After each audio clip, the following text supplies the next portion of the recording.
একটু পর শান্ত ম্যানেজারকে ডেকে নিয়ে তুহিনের ক্যাবিনে আসলো। ম্যানেজার প্রচন্ড ভয়ে আছে।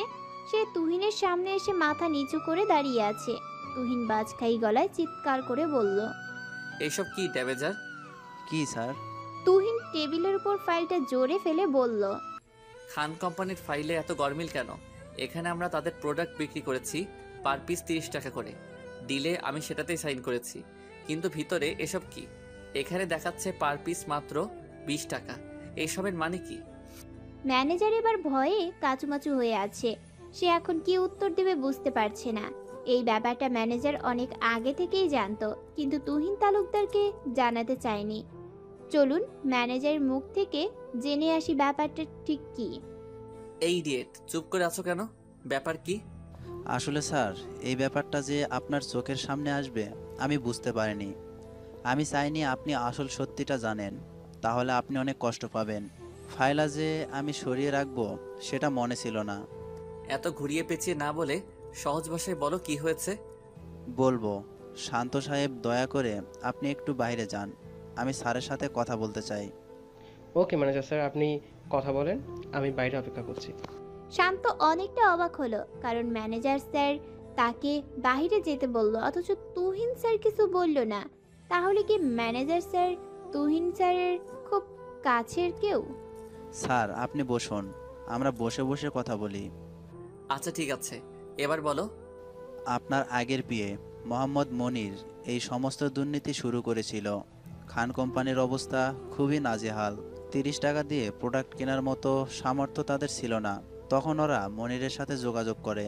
মনিরকে ওরা কিছু টাকা ঘুষ দেয়। এরপর মনির শুধু তুমি না ম্যানেজার, তাহলে তোমার চোখের সামনে এমন ঘটনা কেমনে ঘটায়? এরপর মনির শুরু করে দুর্নীতি। স্যার, আমার পুরো কথাটা তো শুনবেন।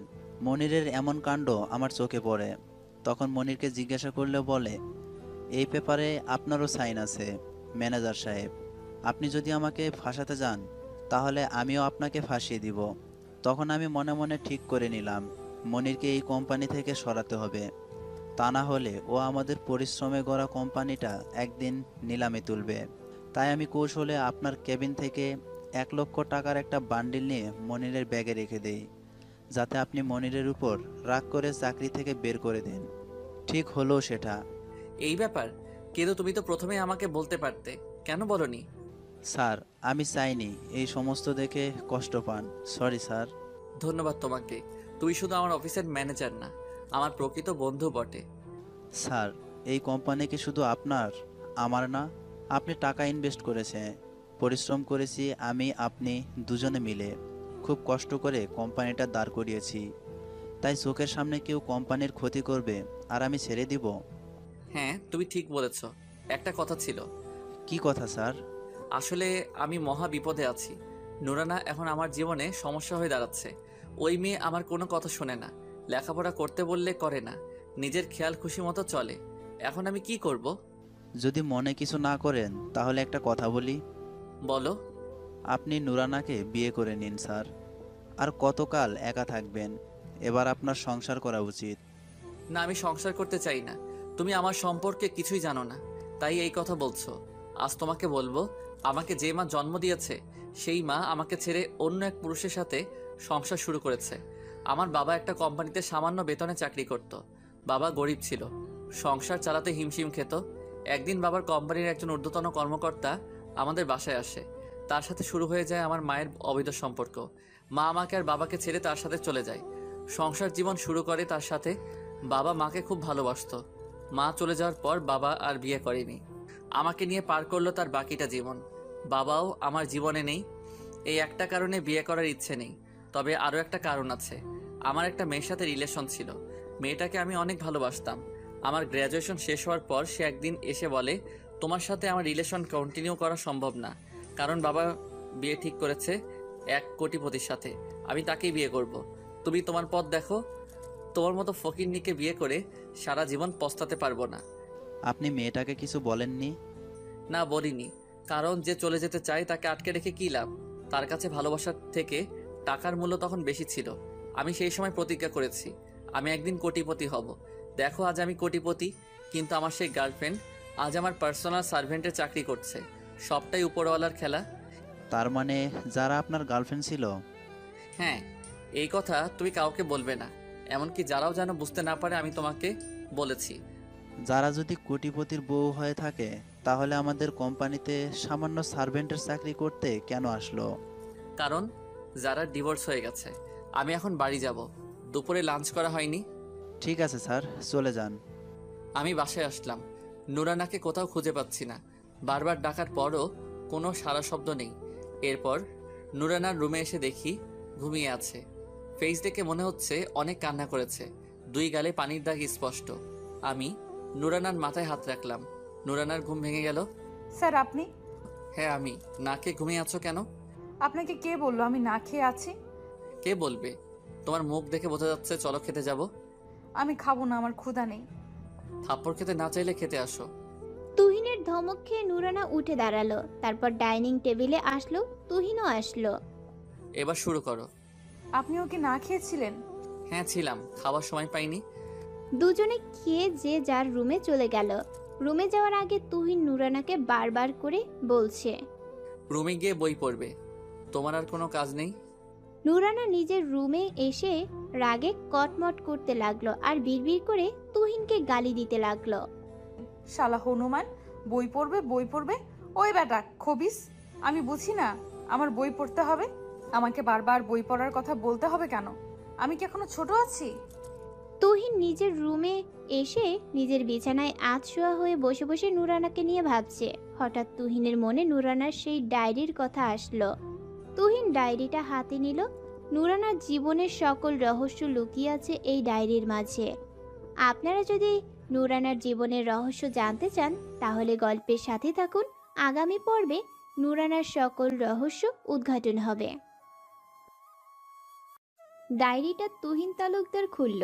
প্রথম পাতায় বড় বড় অক্ষরে স্পষ্ট হাতের লেখায় লেখা একটি নাম।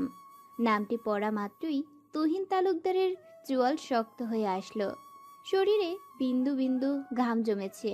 বারংবার চোখের পাতায় ভেসে বেড়াচ্ছে নামটা। আর তুহিন তালুকদার ক্রোধে ক্ষণে ক্ষণে কেঁপে উঠছে। নামটি হলো রশিদ খান।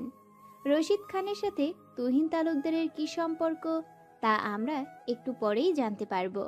চলুন দেখে আসি ডায়েরিতে কি লেখা আছে। তুহিন তালুকদার ডায়েরির পরের পাতায় গেল। সেখানে লেখা, আমার প্রিয় নুরানা মা, আজ আমি এই ডায়েরিটা তোর জন্য লিখতে বসলাম। আমার জীবন কাহিনী তোকে লিখে জানাবো। তুই অনেক বড় লোকের সন্তান হয়েও আজ জীবন কাটাচ্ছিস গরিব অসহায় হয়ে। আমি যে খান কোম্পানির ওনার সেটার একমাত্র মালিক হলে তুই। তোর বাবা অনেক কষ্ট করে কোম্পানিটা দাঁড় করিয়েছিল, কিন্তু তোর বাবা মায়ের অর্থ সম্পদের উপর নজর পড়েছিল এক শকুনের। সেই শকুন তোর বাবা আর মাকে এক নিমিষে গিলে খেয়েছে। প্রথম পাতাটা এখানেই শেষ হলো। তুহিন তালুকদার রীতিমতো একটা ঝাটকা খেলো। তুহিন তালুকদারের মনে মনে আওড়াতে লাগলো, নুরানার বাবা একজন বিজনেসম্যান ছিল, তার মানে খান কোম্পানির আসল মালিক নুরানার বাবা ইসরাক খান। কিন্তু এবার আমার খটকা লাগছে, নুরানার বাবা মা কি খুন হয়েছিল? যদি খুনই হয়ে থাকে তাহলে খুনটা করলো কে? তুহিন তালুকদার ডায়েরির পরের পাতায় গেল। সেখানে লেখা আছে, নুরানা মামুনি, আমি তোমার অপদার্থ চাচা। আমি পারলাম না তোমার বাবা মাকে শকুনের হাত থেকে রক্ষা করতে, কারণ তখন আমি সেই শকুনের জালে নিজেই বন্দী ছিলাম। তাহলে তোমাকে শুরু থেকে বলি, আমি একটা কোম্পানিতে অনেক ভালো পোস্টে একটা জব পাই। আমি জবটা পাই চাকরির বয়স শেষ হওয়ার আগ মুহূর্তে। আমার জবটা ভালোই চলছিল, 5টি বছর বেশ ভালোই চলছিল, সিঙ্গেল লাইফ। আমার বন্ধুত্ব হয় আমাদের অফিসের একজন নিচস্থ কর্মচারী তারেক তালুকদারের সাথে। তুহিন তালুকদার ডায়েরিটা পড়তে পড়তে হঠাৎ বাবার নাম দেখে থমকে যায়। মনে মনে বলল, আরে তারেক তালুকদার তো আমার বাবা। আমার বাবার সাথে রশিদ খানের বন্ধুত্ব ছিল। এবার সবটা আমার কাছে জলের মতো পরিষ্কার। এবার আমি আসল কালপিটকে পেয়ে গেছি। আসল কালপিট হলো রশিদ খান, যাকে আমি এত বছর ধরে খুঁজছি। দেখি তারপর কি লেখা আছে ডায়েরিতে। তুহিন তালুকদার আবার ডায়েরির পাতায় মনোযোগ দিল। আমার চোখের কোণে জল জমা হচ্ছে, চোখ ঝাপসা হয়ে যাচ্ছে বারে বারে। আমি আমার চোখ বারে বারে মুছে নিচ্ছি আর ডায়েরি পড়ছি। তারেক একদিন আমাকে ইনভাইট করে তার বাসায় যাওয়ার জন্য। আমিও রাজি হয়ে যাই। আমি চলে যাই তারেকের বাসায়। তারেক বউ আমাকে দেখে অনেক খুশি হয়েছে। আমার সম্পর্কে সবটা জানার পর দেখলাম তারেকের বউয়ের আমার উপর ইন্টারেস্ট বেড়ে যাচ্ছে। সে আমাকে তার বাসায় আবার যাওয়ার জন্য অনুরোধ করলো। তারেকের বউটা অনেক সুন্দরী ছিল। আমারও তার প্রতি আগ্রহ বাড়তে থাকলো। একটা পর্যায়ে আমাদের মাঝে তৈরি হয় অবৈধ সম্পর্ক। আমি তখন সিঙ্গেল ছিলাম। একজন সুন্দরী নারীর আশকারা পেয়ে আমিও ঝুঁকলাম তার দিকে। তারেকের ছোট একটা ছেলে ছিল। আমাদের সম্পর্কটা চলতে থাকে তারেকের অগোচরে। একদিন তারেকের বউ দিলরুবা আমাকে ডেকে পাঠায়। আমি তার সাথে দেখা করতে গেলাম। তখন দিলরুবা কান্না করছে আর বলছে, রশিদ, আমি প্রেগনেন্ট। আমি তোমার সন্তানের মা হতে যাচ্ছি। এখন আমি কি করব বলো? আমি অবাকের চরম পর্যায়ে পৌঁছে গেলাম। মনে মনে ভাবতে লাগলাম, দিলরুবা প্রেগনেন্ট হয় কি করে?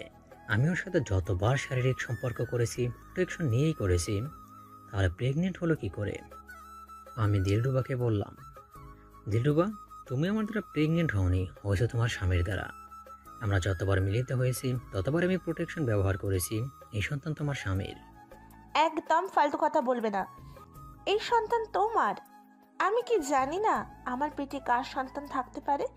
তোমাকে বলে যাচ্ছি, আমি আগামীকাল তোমার কাছে চলে আসব। বিয়ের ব্যবস্থা করে রেখো। আমি অলরেডি তারেকের সাথে ডিভোর্সের ব্যবস্থা করে ফেলেছি। আমি আর দিলরুবাকে কিছু বলতে পারলাম না, কারণ দিলরুবা আমাকে শাসিয়ে যায়। তাকে যদি বিয়ে না করি তাহলে আমার পুরো ক্যারিয়ার ধ্বংস করে দিবে। এখন আমার নিজের জন্ম নিয়ে খুব ঘৃণা হচ্ছে।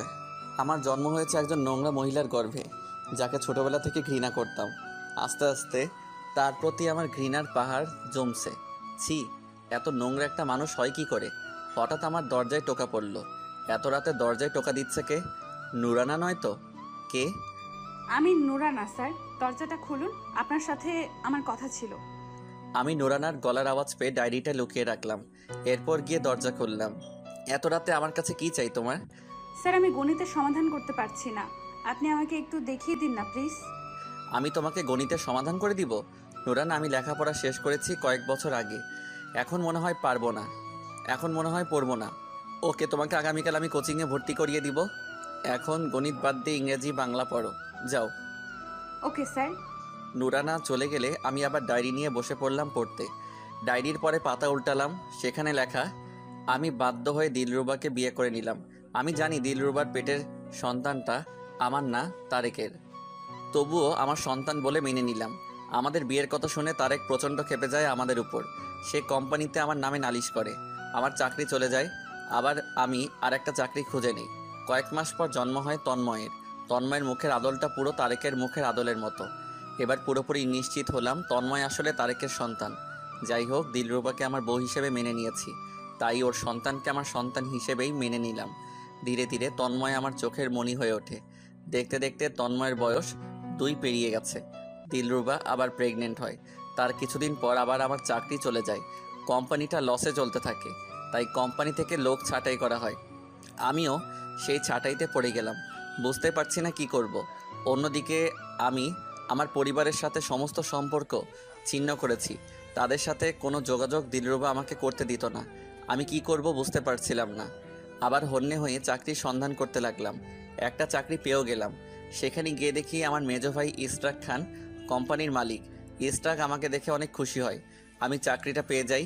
ইশরাক আমাদের জোর করে ওর বাড়িতে নিয়ে যায়। ইশরাকের বউ আইরিন খুব ভালো একটা মেয়ে, আমাদের খুব সহজে আপন করে নেয়। ইশরাক বিয়ে করে এক বড়লোক মেয়েকে। ইশরাকের শ্বশুর কোম্পানিটা দাঁড় করিয়ে দেয়। আমাদের দিনগুলো হাসি খুশিতে চলতে থাকে। দেখতে দেখতে আরও 2 বছর কেটে যায়। আমার দ্বিতীয়বার কন্যা সন্তান জন্ম নেয়। আমি মেয়ের নাম দেই রাবিয়া খান রূপা। রূপার বয়স যখন 2 তখন ইশরাকের একটা ফুটফুটে কন্যা সন্তান জন্ম নেয়। আমি তার নাম দেই নুরানা। নুরানার জন্মটা দিলরুবা ঠিক নিতে পারছে না। দিলরুবার নজর পড়ে ইশরাকের সম্পত্তির দিকে। তবে ইশরাকের কোম্পানি তখনও তার শ্বশুরের নামে ছিল। নুরানার জন্ম হওয়ার আইরিনের সমস্ত সম্পত্তি আর কোম্পানি আইরিনের বাবা নুরানার নামে লিখে দেয়। সেটা দিলরুবা জানতো না। দিলরুবা প্ল্যান করে ইশরাক, আইরিন আর নুরানাকে মেরে ফেলবে। সেই মোতাবেক কাজ করে। ইশরাক আর আইরিনের খাবারে বিষ প্রয়োগ করে। কাজটা করে দিলরুবা আমাকে বলে যে সে এই কাজ করেছে। সমস্ত সম্পত্তি দিলরুবা ভোগ করবে বলে আমার মাথায় আকাশ ভেঙে পড়ে। দিলরুবা যে তালাই খেলো সেই তালাই ফুটো করলো। আমি দিলরুবাকে পুলিশে ধরিয়ে দেওয়ার হুমকি দেই। তখন দিলরুবা বলে, তুমি আমাকে পুলিশে দিতেই পারো, কিন্তু তারপর তোমার কি হবে একবারও ভেবে দেখেছো? আমি পুলিশকে বলবো তুমি আমাকে এই সব করতে বলেছো। এবার ভেবে দেখো কি করবে। আমার কাজে বাধা দিও না। এবার নুরানার পালা, ওকেও শেষ করে দিব, তারপর পুরো সম্পত্তি আমাদের হবে। দিলরুবা, তুমি একটু ভুল করে ফেলেছো। আমার ভাইয়ের সমস্ত সম্পত্তি নুরানার নামে লিখে দিয়েছে ভাইয়ের শ্বশুর। ইশরাকের সম্পত্তি শুধুমাত্র কেয়ারটেকার ছিল। নুরানার 18 বছর বয়স হলে পুরোপুরি মালিক হবে। তাহলে তো এই সোনার ডিম দেওয়া হাঁসটাকে যত্ন করে পুষতে হবে। আর যেহেতু ইসরাক আর আইরিনকে মেরেই ফেলেছি, সেহেতু করার কিছুই নেই। এবার ওদের মৃত্যুটা সুইসাইড বলে চালিয়ে দিব। লোকের কাছে বলবো স্বামী স্ত্রী ঝগড়া করে আত্মহত্যা করেছে। তুমি মানুষ নাকি মানুষরূপী জানোয়ার? দুটো মানুষকে খুন করে তোমার মাঝে কোনো রকমের অনুশোচনা নেই? না, নেই। আমি আমার সন্তানের ভবিষ্যৎ নিশ্চিত করতে চাই। আমরা খান কোম্পানির মালিক হতে চাই। এবার তুমি যাও, গিয়ে খান কোম্পানির পাওয়ার অফ অ্যাটর্নির ব্যবস্থা করো। তোমার নামে পাওয়ার অফ অ্যাটর্নি নিবে। এরপর নুরানার 18 বছর বয়স হলে আমাদের পথের কাঁটা দূর করব। ওর থেকে সমস্ত সম্পত্তি লিখিয়ে নিয়ে ওকেও শেষ করে দিব। ডায়েরির কাহিনী এখানেই শেষ। পরের 2 পাতায় নুরানার জন্য নুরানা চাচ্চু কিছু মেসেজ দিয়ে গেছে। নুরানা মা, বেশ কয়েকদিন যাবৎ আমার শরীরটা ভালো যাচ্ছে না, তাই ডক্টরের কাছে গিয়েছিলাম। ডক্টর দেখিয়ে টেস্ট করিয়েছি। আমার লিভার সিরোসিস ধরা পড়েছে। হাতে সময় আছে 3 মাস।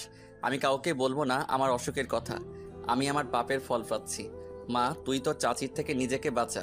তোকে তোর চাচি বাঁচতে দিবে না। তোর কাছে আর একটা অনুরোধ থাকবে, তুই আমার হয়ে তারেক তালুকদারের কাছে ক্ষমা চাইবি। সে যদি আমাকে ক্ষমা না করে তাহলে আমি কবরে শান্তি পাবো না। আর একটা কথা, তুই তন্ময়ের আসল জন্ম পরিচয় ওকে জানিয়ে দিস। ওকে ওর বাবা ভাইয়ের কাছে ফিরিয়ে দিস। তন্ময় তোকে অনেক ভালোবাসে, নিজের আপন বোনের থেকেও বেশি ভালোবাসে। শুধু তোর চাচির জন্য চুপ থাকতে বাধ্য হয়। তন্ময় আমার কাছে এসে প্রতিনিয়ত কাঁদে তোর কষ্ট দেখে। ও আমাকে সবসময় বলে, বাবা, আমার ছোট্ট বোনটার উপর এত অত্যাচার করো না। তুমি কিছু বলো না কেন? আমি আমার বোনটার কষ্ট সহ্য করতে পারি না। আমি যদি পারতাম তাহলে বোনকে কোথাও রেখে আসতাম। বাবা, তুমি কিন্তু চাইলে পারো বোনকে দূরে কোথাও রেখে আসতে। আমি তন্ময়ের কোনো প্রশ্নের উত্তর দিতে পারতাম না। তোর মা এক মানুষরূপী ডাইনি। আমি নুরানাকে যদি পাতালেও রেখে আসি, সেখান থেকে নুরানাকে ঠিক খুঁজে আনবে। যতদিন নুরানার সম্পত্তি না পাবে ততদিন নুরানাকে তার চোখে চোখে রাখবে। আমি নিরুপায় বাবা। ডায়েরির শেষ অংশে লেখা, নুরানা মা, আমি তোর জন্য ডায়েরিটা রেখে গেলাম তোর ট্রলি ব্যাগে। এই ডায়েরি যদি একবার তোর চাচি পায় তাহলে তোকে আমাকে একসাথে শেষ করে দিবে। ছি, আমার ভাবতেও ঘৃণা লাগছে। এই দিলরুবা খানের পেটে আমার জন্ম হয়েছে। হ্যাঁ, আপনারা ঠিকই ধরেছেন। এই দিলরুবা খান আমার মা ছিলেন, যে আমার বাবাকে ছেড়ে টাকার লোভে রশিদ খানকে বিয়ে করেছিল। মিসেস দিলরুবা খান, এবার প্রস্তুতি নাও তোর ধ্বংসের জন্য। তোমাকে আমি তিলে তিলে শেষ করে দিব, যেমন করে আমার বাবা শেষ হয়ে গেছে। তার আগে তোমার থেকে কেড়ে নিব তোমার সন্তানদের। তন্ময় তো আমার নিজের ভাই, ওকে আমার কাছে নিয়ে আসতে সময় লাগবে না। বাকি রইল রূপা, রূপাকেও আমার কাছে নিয়ে আসবো। হোক ওর বাবা আলাদা, মা তো একজন। তারপর তুমি বুঝবে আপনজন হারানোর কষ্ট কতটা তীব্র হতে পারে। রশিদ তার কর্মের শাস্তি পেয়ে পৃথিবী থেকে বিদায় নিয়েছে। তার প্রতি আমার আর কোনো অভিযোগ নেই। মিসেস দিলরুবা খান, তোমাকে আমি এমন কঠিন যন্ত্রণা দিব যেটা মৃত্যুর থেকেও ভয়ঙ্কর হবে। তখন তুমি না পারবে বাঁচতে, আর না পারবে মরতে। এই ডায়েরি না আর 3 জনের পড়া উচিত। 1 নুরানা, 2 তন্ময়, 3 রূপা। আমি এক এক করে ডায়েরিটা 3 জনের কাছে পৌঁছে দিব। কিন্তু একটা ব্যাপার বুঝতে পারলাম না, নুরানা কেন এত দিতে ডায়েরিটা পড়লো না? সকালবেলা ঘুম ভাঙলো তুহিন স্যারের ডাকে। ঘড়ির দিকে তাকিয়ে দেখি প্রায় 9টা বেজেছে। আমি লাফ দিয়ে উঠে বসলাম। গত রাতে 2টা পর্যন্ত বই পড়েছি, তাই ঘুম থেকে উঠতে দেরি হলো। আমি দরজা খুলে দিলাম। নুরানা, আমি তোমাকে 15 মিনিট টাইম দিলাম। এর মধ্যে তুমি রেডি হয়ে নিচে আসবে, আমরা নাস্তা করে বের হব। কোথায় যাব আমরা? তোমাকে কোচিংয়ে ভর্তি করিয়ে দিয়ে আমি অফিসে যাব। তোমার বোরখা আছে? জি স্যার, আছে। বোরখা পরে বের হবে। আমি তোমাকে নিয়ে কোনো রকম কোনো রিস্ক নিতে চাই না। আমি অফিস থেকে ফেরার পথে তোমার জন্য কয়েকটা বোরখা নিয়ে আসবো। স্যার, আমাকে নিয়ে কিসের রিস্ক? তোমার চাচির রিস্ক। আগে রেডি হয়ে আসো, তারপর সবটা বলছি। Okay sir. আমি ডাইনিংয়ে নুরানার জন্য অপেক্ষা করছি। ড্রাইভার আমাদের নাস্তা দিয়ে গেল। 15 মিনিট পর নুরানা একটা বোরখা পরে নিচে আসলো। আমি রেডি স্যার, এবার চলুন। আগে একটা কথা বলো, তুমি তোমার চাচ্চুর লেখা ডায়েরিটা এতদিনেও পড়নি কেন? কারণ চাচ্চু নিষেধ করেছিল। চাচ্চু বলেছিল আমি যখন থাকবো না তখন তুই ডায়েরিটা পড়বি, তাই পড়া হয়নি। আর এখন তো ডায়েরিটা আমার কাছে নেই। এই ওয়েট, আপনি কি করে জানলেন ডায়েরির কথা? তোমার ডায়েরিটা আমার কাছে আছে। তোর চাচ্চুর ডায়েরিতে অনেক রহস্য লুকিয়ে আছে। তুমি ডায়েরিটা একা একা পড়বে না, আমি তোমাকে পড়ে শোনাবো। কারণ ডায়েরিটা পড়ে তুমি নিজেকে কন্ট্রোল করতে পারবে না, কিছু একটা করে বসবে। তাই ডায়েরিটা আমি তোমাকে পড়ে শোনাবো। এবার খাওয়া শুরু করো। কি এমন রহস্য লুকিয়ে আছে ডায়েরিতে? তোমার আমার অসহায়তার কারণে ওই ডায়েরিতে আছে। তুমি আর আমি এক যোগসূত্রে বাঁধা নোরানা, তাই হয়তো আল্লাহ তোমাকে আমার কাছে পাঠিয়েছে। জীবন যদি তুমি আনাড়ি হয়ে হেরে বসে আছো, সব কিছু তোমার অগোচরে ঘটে গেছে, অথচ তুমি কিছুই জানো না। আমিও ঠিক তোমারই মতো, সবটা তুমি জানতে পারবে। বিকেল পর্যন্ত ধৈর্য রাখো আর আমার উপর বিশ্বাস রাখো।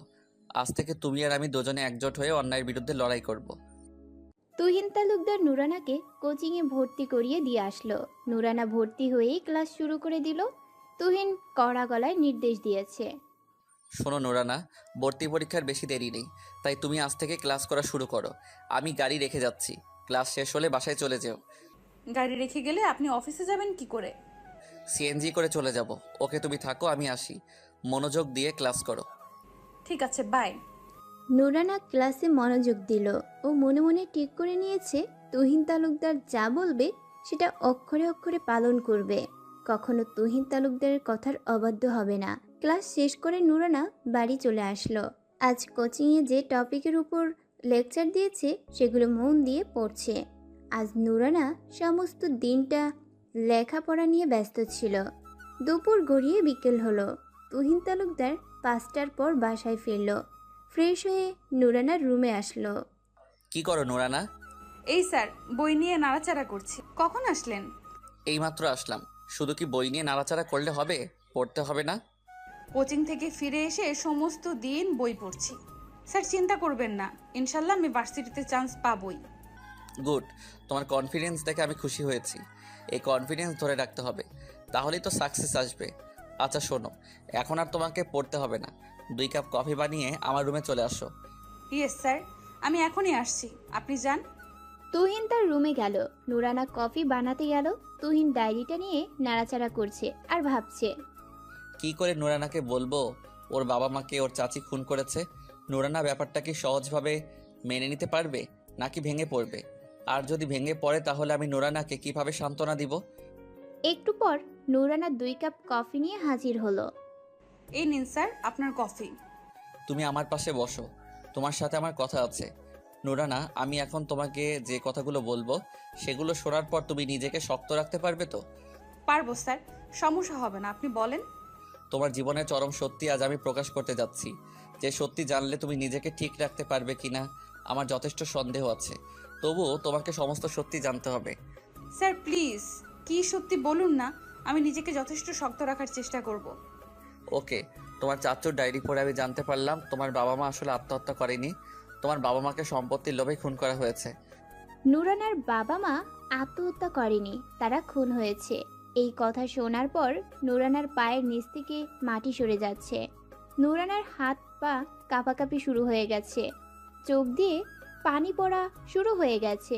নুরানা ক্রোধরত কণ্ঠে জিজ্ঞেস করলো, স্যার প্লিজ বলুন, আমার বাবা মাকে কে খুন করেছে? আর আমার বাবা মায়ের কাছে সম্পত্তি আসলো কোথা থেকে, যার জন্য তাদের খুন করতে হয়েছে? প্লিজ নিজেকে শান্ত করো। এই নাও টিস্যু, চোখ মুছে নাও, আমি তোমাকে সবটা বলবো। জি স্যার বলুন, আমি ঠিক আছি। তুহিন তালুকদার নুরানার দিকে এক পলক তাকিয়ে চোখ দিয়ে ইশারা করে অবস্থান করলো আর বলল, নুরানা ভেঙে পড়ো না, আমি আছি তোমার পাশে। তোমাকে এখন কঠিন থাকতে হবে, সামনে আমাদের কঠিন লড়াই। তুমি যদি ভেঙে পড়ো তাহলে বাবা মায়ের হত্যার প্রতিশোধ নিবে কি করে? ঠিক আছে স্যার, আমি নিজেকে যথেষ্ট শক্ত রাখার চেষ্টা করব। আপনি বলুন, আমার বাবা মা কিভাবে খুন হয়েছে? তোমার বাবা মাকে খুন করেছে তোমারই আপন চাচি দিলরুবা খান। তোমার চাচ্চু যে খান কোম্পানি চালাতো সেটা আসলে তোমার বাবার ছিল। তোমার বাবাকে কোম্পানিটা দাঁড় করিয়ে দিছিল তোমার নানা ভাই। তোমার বাবার কোম্পানির চাকা ঊর্ধ্বমুখী রেখে তোমার চাচি লোভ সামলাতে পারেনি। সে কোম্পানির মালিক হওয়ার জন্য তোমার বাবা মাকে বিষ প্রয়োগ করে খুন করে। সে তোমাকেও খুন করতে চেয়েছিল, কিন্তু যখন জানতে পারলো সমস্ত সম্পত্তি কোম্পানি তোমার নামে, তখন তোমার চাচি প্ল্যান চেঞ্জ করে তোমাকে মেরে ফেলার বদলে বাঁচিয়ে রাখে। কারণ তোমার 18 বছর বয়স না হলে সম্পত্তি পুরোপুরি মালিক হতে পারবে না। আর যদি কোনো কারণে তোমার 18 বছর হওয়ার আগে মারা যাও তাহলে সমস্ত সম্পত্তি চলে যাবে এতিমখানার নামে। তাই তোমার চাচি তোমাকে বাঁচিয়ে রেখেছিল। ছি, আমার চাচি এতটা লোভী মহিলা সেটা আমি কোনো দিন জানতে পর্যন্ত পারিনি। আমি আমার চাচির অনেক অন্যায় সহ্য করেছি, কিন্তু আর না। এবার তার অন্যায়ের শাস্তি পাওয়ার সময় এসে গেছে।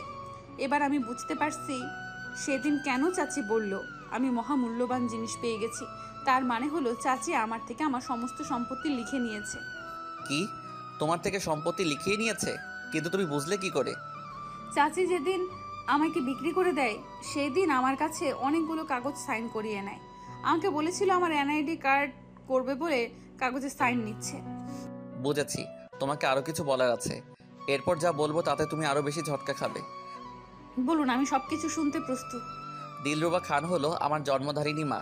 সে আমাকে রেখে তোমার চাচুর সাথে অবৈধ সম্পর্ক করে।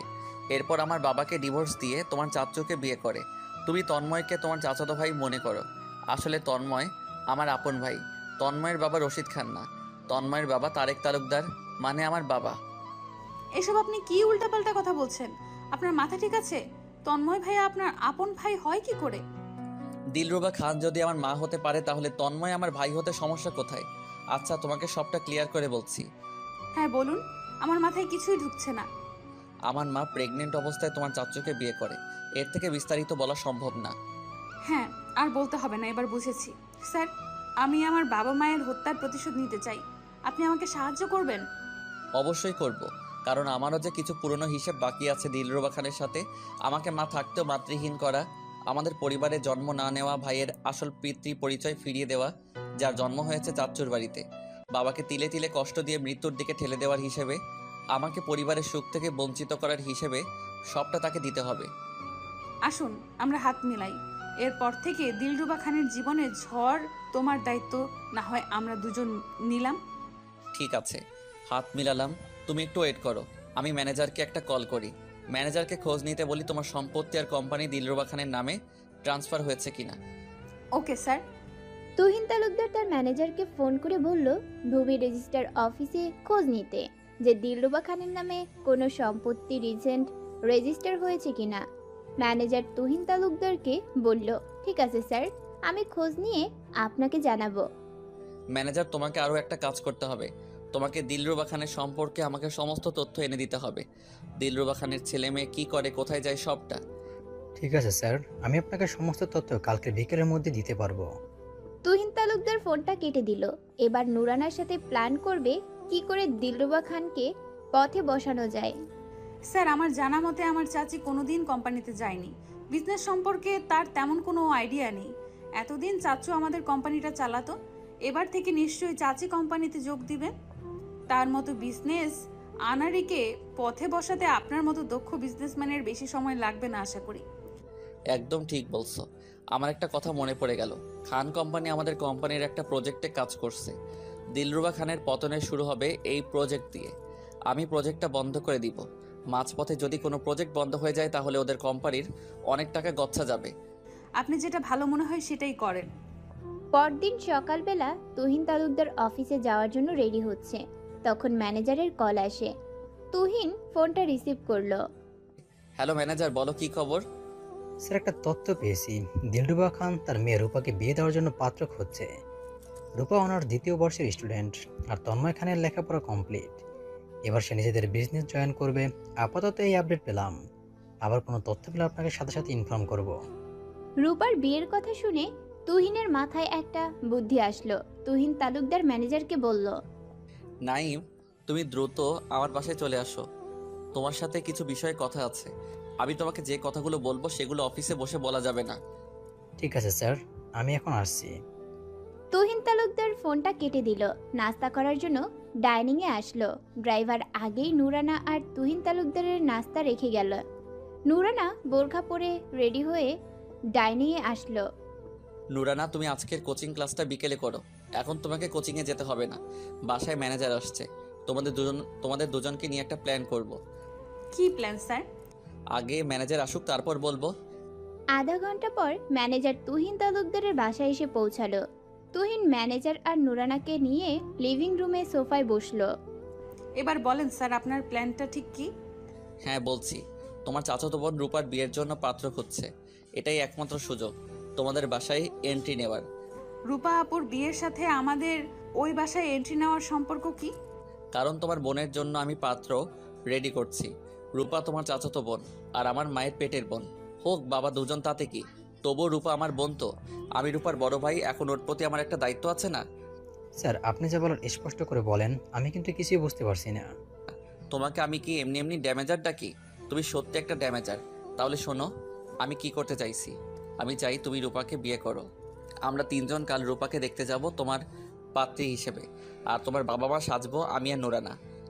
স্যার প্লিজ, আপনি আমার এত বড় একটা সর্বনাশ করবেন না। আমার গার্লফ্রেন্ড আছে, আমি আমার গার্লফ্রেন্ডকে অনেক ভালোবাসি, তাই ওকেই বিয়ে করতে চাই। আমি সোনারূপাকে বিয়ে করতে পারবো না স্যার। ম্যানেজার নাইমের মুখে বিয়ে করতে পারবে না শুনে তুহিন তালুকদার প্রচণ্ড রেগে যায়। ক্ষিপ্ত কণ্ঠে বলে, নাইম, তুই বিয়ে করবে না, তোমার বাপ বিয়ে করবে।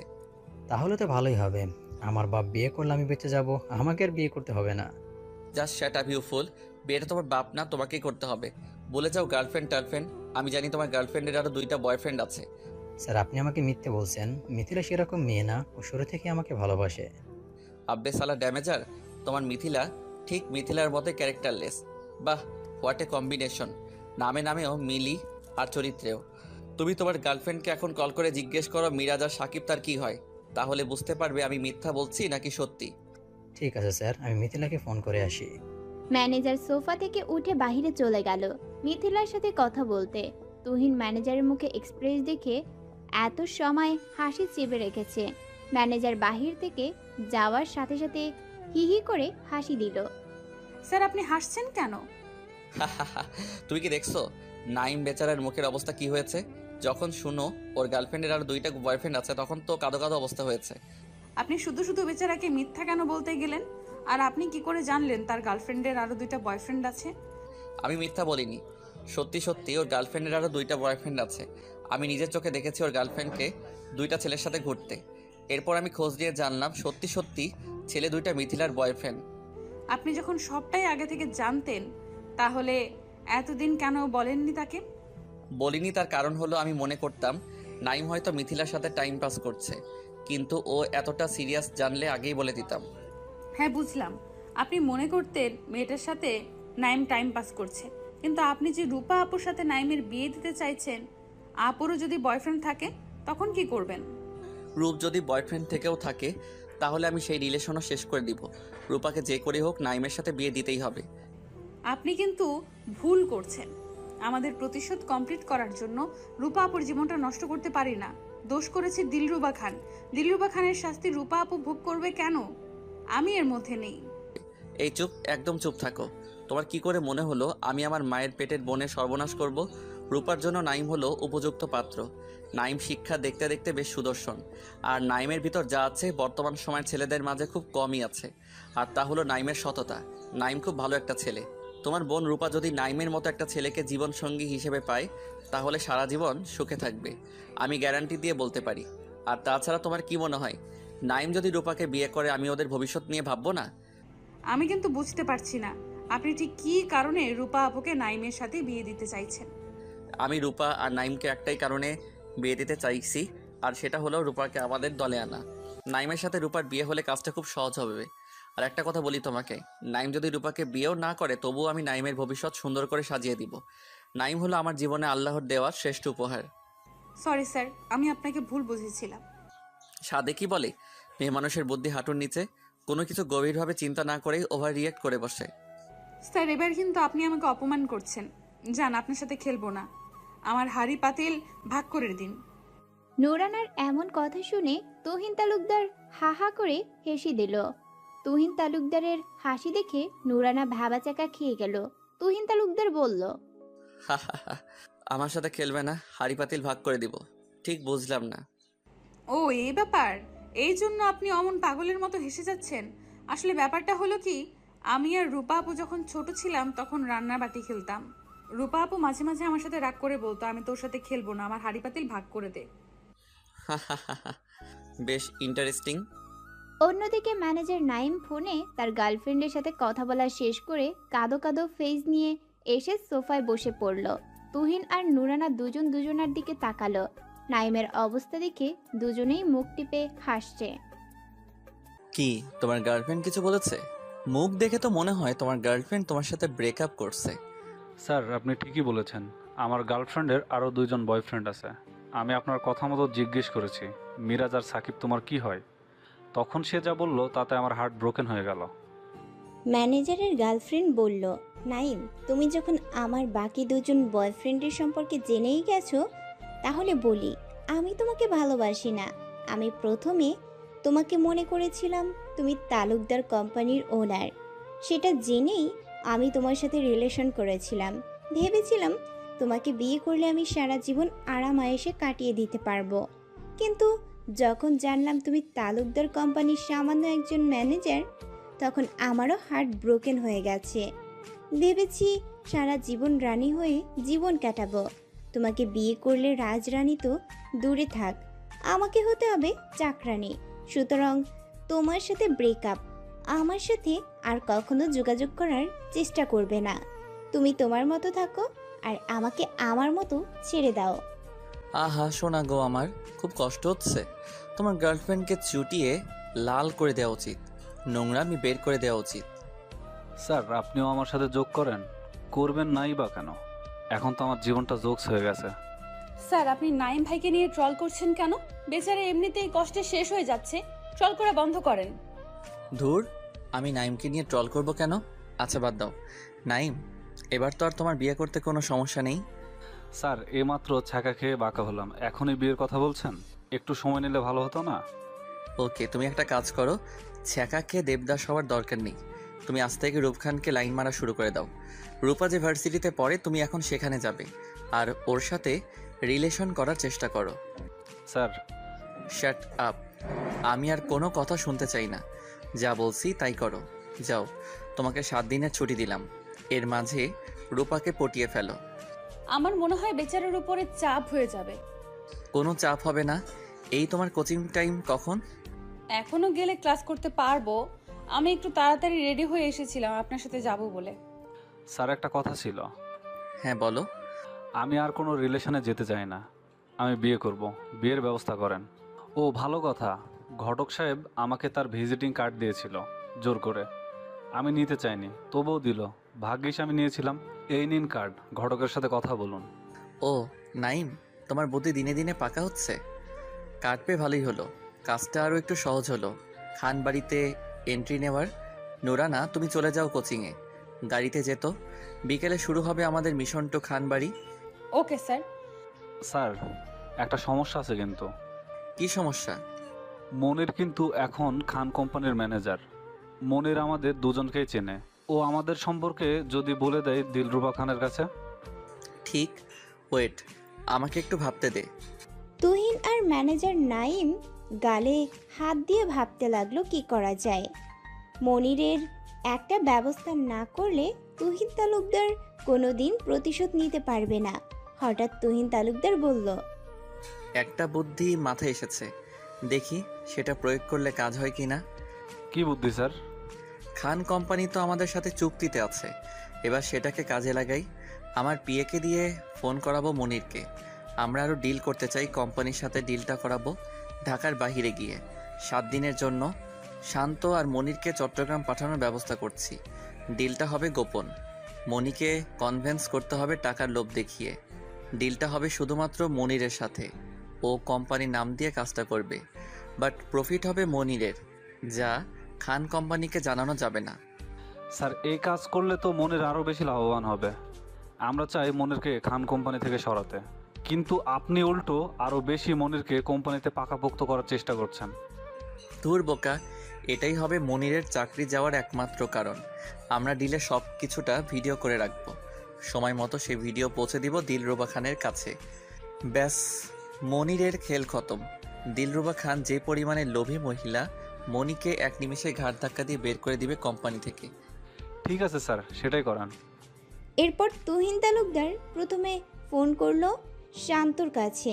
শান্তকে চট্টগ্রাম যাওয়ার জন্য প্রস্তুতি নিতে বলল। শান্ত হ্যাঁ সূচক জবাব দিয়ে ফোনটা কেটে দিল। এরপর ফোন দিল মনিরের কাছে। মনির এত বড় একটা সুযোগ পেয়েছে বলে বেজায় খুশি হলো।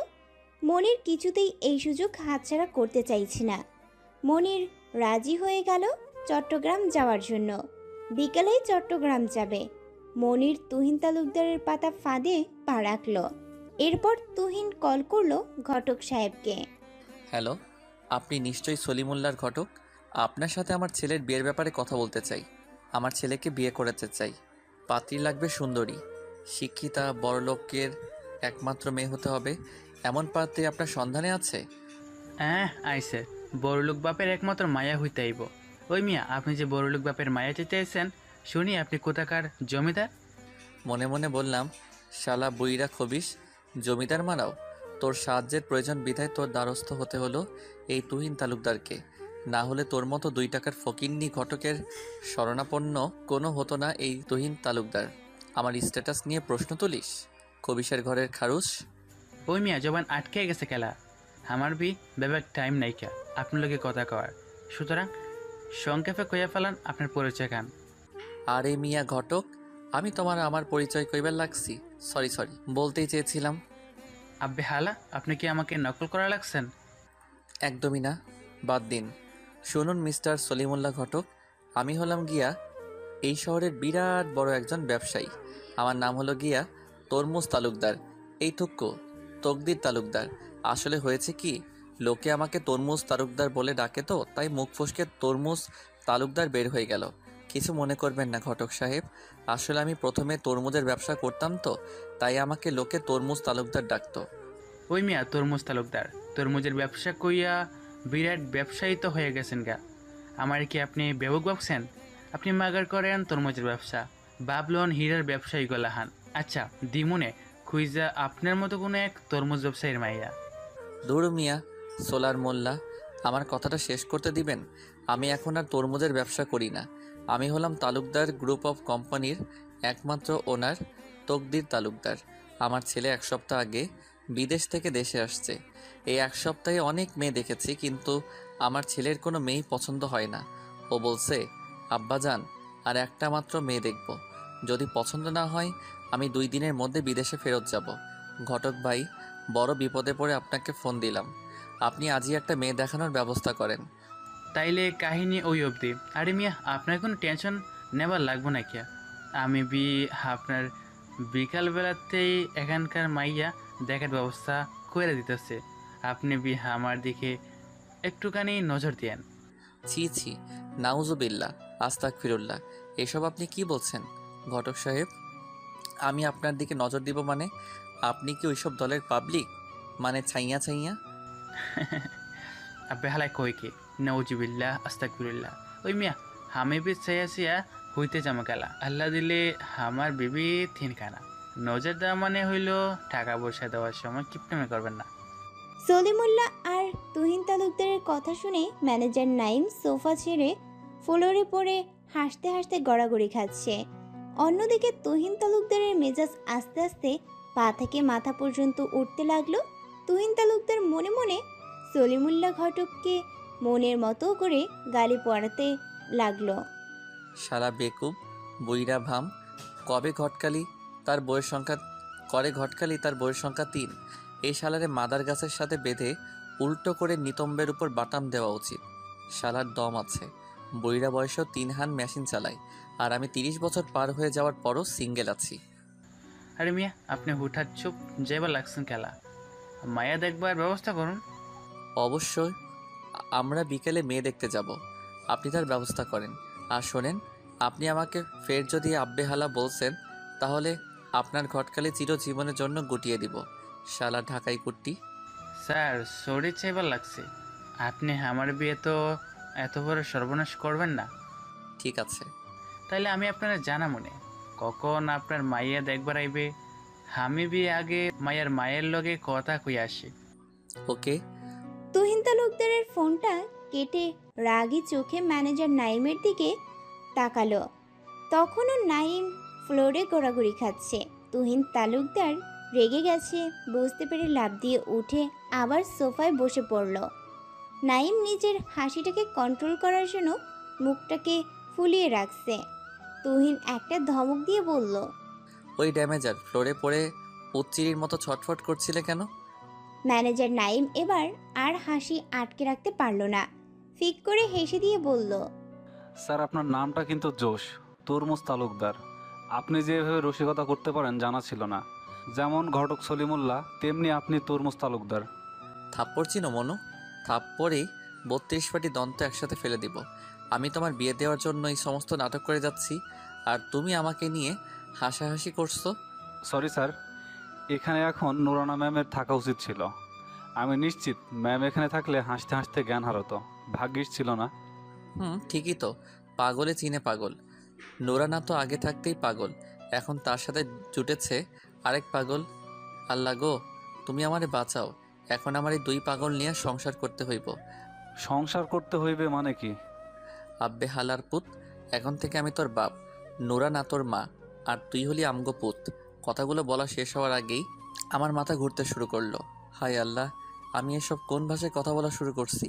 সি সি সি, আমি তো আমার ক্যারেক্টার থেকে পুরোপুরি বের হয়ে যাচ্ছি। ওই শালা ঘটকটার সব দোষ। তারপর 2টা মাথা খারাপের মেশিন সব সময় আমার আশেপাশে ঘুরঘুর করে। এবার আমাকে কিছু একটা করতে হবে। নোরানা আর নাইমকে টাইট না দিলে আমার অবস্থাও ওদের মতো হয়ে যাবে। কথায় বলে সঙ্গ দোষে লোহা ভাসে। দিন দিন আমার অবস্থাও তাই হচ্ছে। স্যার কিছু বললেন না যে? শোনো, আজ বিকেলে আমরা মেয়ে দেখতে যাব। আমি সাজবো তোমার বাবা, আর তোমার মা সাজবে নোরানা।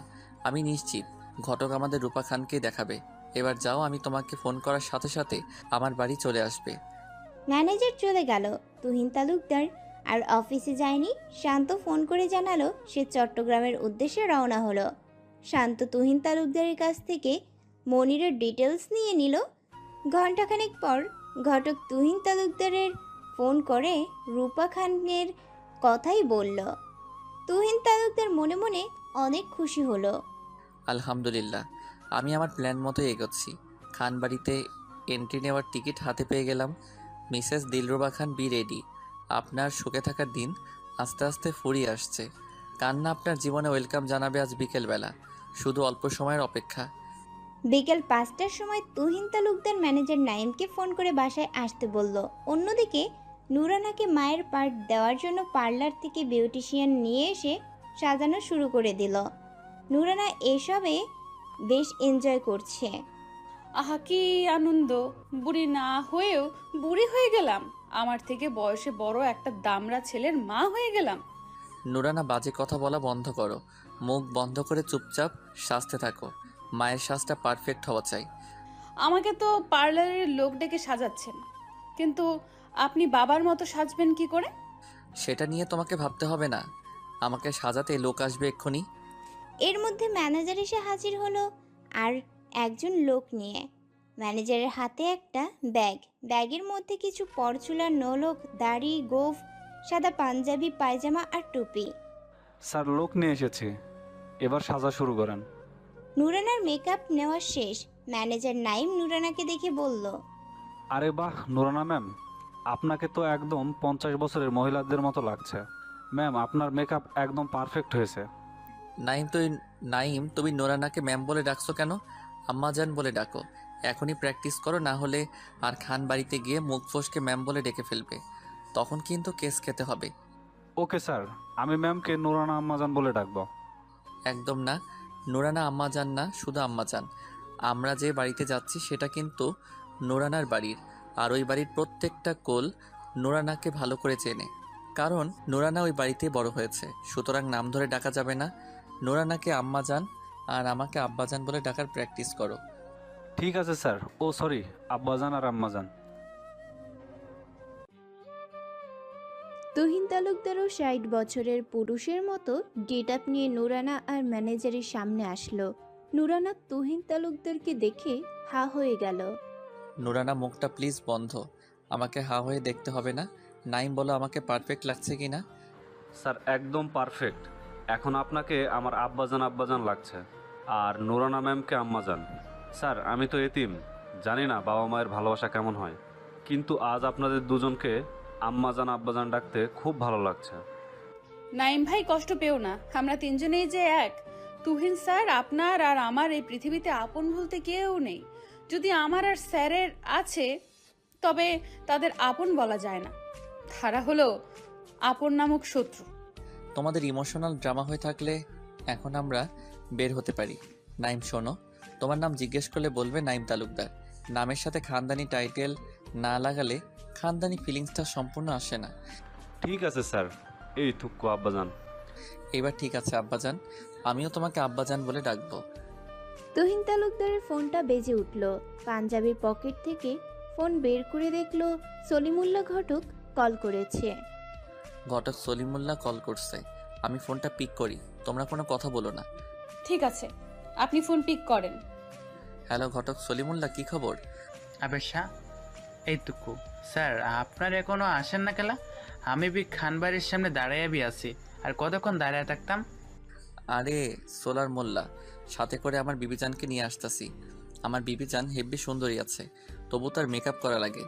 আমি, বিবিজান আর আমাদের ছেলে এক্ষুনি বাসা থেকে বের করছি। এই ধরুন আধা ঘন্টার মধ্যে এসে পড়বো।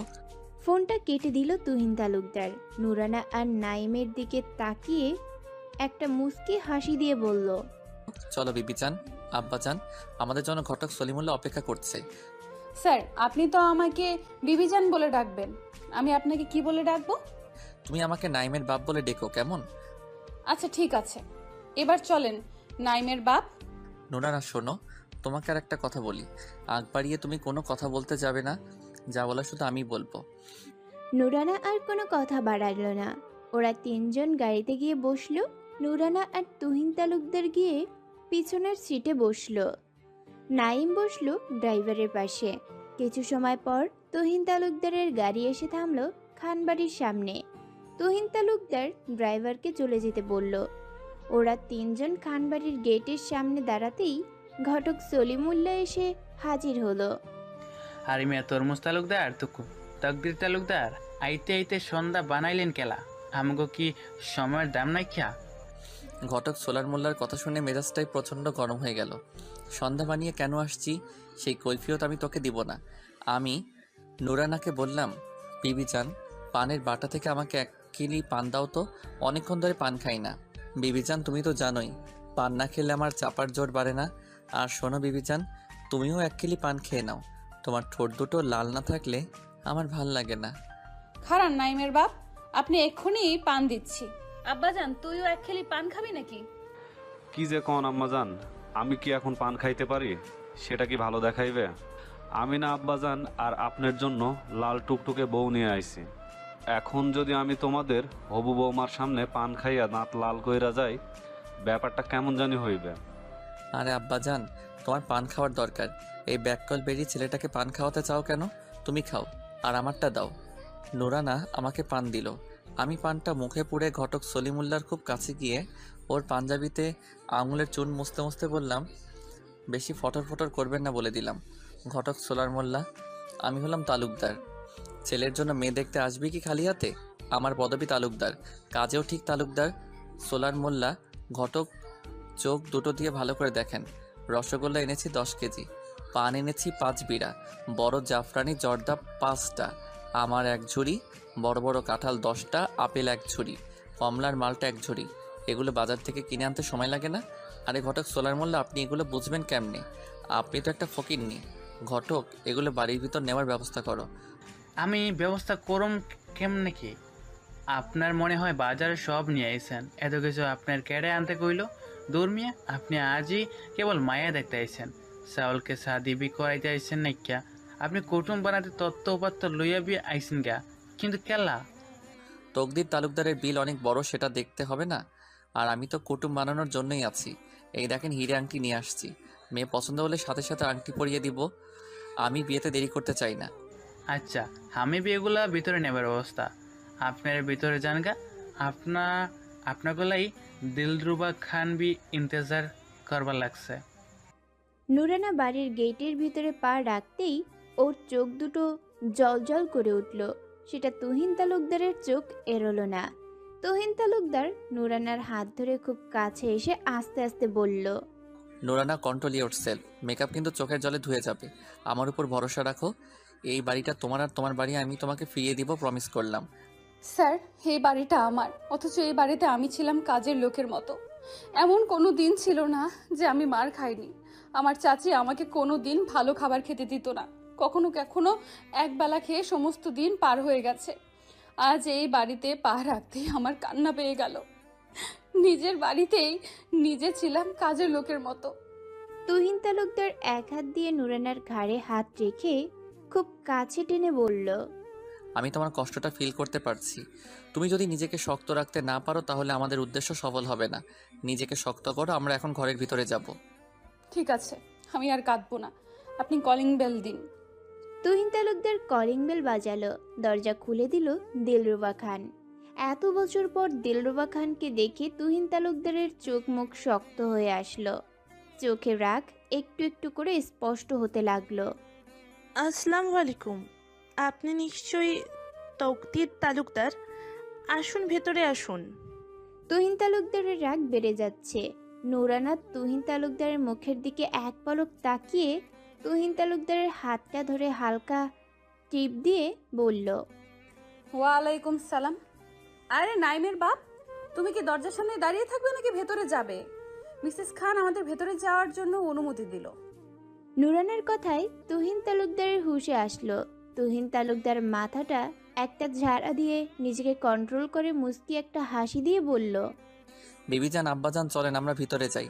মিসেস খানের সাথে সাথে কথা বলবো। তুহিন তালুকদার, নুরানা আর নাইম ভেতরে গিয়ে লিভিং রুমে সোফায় বসলো। দিলরুবা খান বলল, তালুকদার সাহেব আর মিসেস তালুকদার, আপনাদের সাথে পরিচয় করিয়ে দিই। মিট মাই অনলি ওয়ান সান তন্ময় খান। তন্ময়, তুমি এনাদের সাথে আলাপ করো, আমি নাস্তার ব্যবস্থা করি। ঠিক আছে মা, তুমি যাও, আমি তাদের কোম্পানি দিচ্ছি। তুহিন তালুকদার দিলরুবার মুখে একমাত্র ছেলে কথাটা শুনে মেজাজটা আরো বেশি গরম হয়ে গেল। দাঁত কটমট করতে করতে মনে মনে বলল, মিসেস দিলরুবা খান, আপনার যে আরও একটা পুত্র সন্তান ছিল সেটা একদম ভুলেই গেছেন। তুহিনের কোনো অস্তিত্ব আপনার জীবনে নেই। আপনি কোনোদিনই আমার মা হতে পারেন না।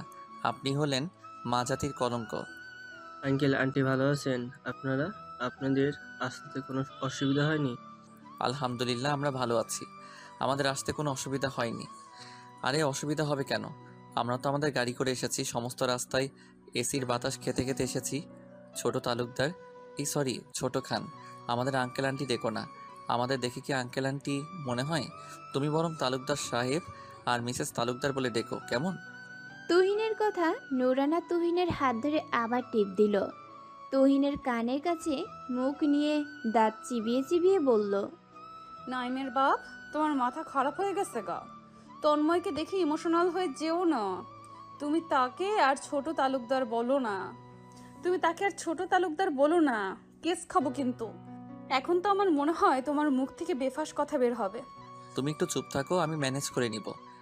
আর এদিকে তুহিন তালুকদারের কথা শুনে তন্ময় মুখ চেপে হাসছে। হাসতে হাসতে বলল, একদম না, আপনাদের একদম 60 বছরের বৃদ্ধ মনে হয় না। আপনাকে দেখে মনে হয় 30 বছরের যুবক। আর আপনাকে আমি ভাই বলে ডাকলে খুশি হবেন তো? আর আপনার বউকে ভাবি। ও মা, ছি ছি। ছোট খান সাহেব, আপনার বোনের সাথে আমার ছেলের সম্বন্ধ নিয়ে এসেছি। আপনি কেন আমাদের ভাইয়া ভাবি রাখবেন? আপনি আমাদের তালুকদার আর মিসেস তালুকদার বলেই ডাকলেই হবে। বিবিজান, এবার তুমি থামো, আমি বলছি। আমাদের ছেলের পরিচয় দিলে না তুমি? থাক, তোমাকে আর দিতে হবে না, আমি দিচ্ছি। এই হলো আমাদের একমাত্র ছেলে নাইম তালুকদার। নাইম, আলাপ করো তন্ময়ের সাথে। আসসালামু আলাইকুম। ভাইয়া ভালো আছেন? ওয়ালাইকুম আসসালাম। আলহামদুলিল্লাহ, হ্যাঁ ভাই আমি ভালো আছি। আপনি কেমন আছেন? নাইম আর তন্ময় দুজন কথা বলছে। অন্যদিকে ঘটক সলিমুল্লাহ সবকিছু একা একাই বাড়ির ভিতরে নিয়ে আসতে লাগলো। একটা একটা করে নিয়ে আসতে তার বেশ কষ্ট হয়। সবকিছু নিয়ে এসে লিভিং রুমে রাখলো। রেখেই ঘটক সলিমুল্লাহ সোফায় বসে জোরে জোরে দম নিচ্ছে। জোরে জোরে দম নিতে নিতে বলল, তরমুজ তালুকদার, তকদির তালুকদার, আপনি মিয়া শাস খানদানি বি আছেন। আপনার তত্ত্বপাত্য বয়ে আনতে আনতে আমি বি হাঁপিয়ে গেছি গা। মিসেস খান, আমার জন্য বি জুস নিয়ে আহেন গা, আমি বি হাঁপিয়ে গেছি গা।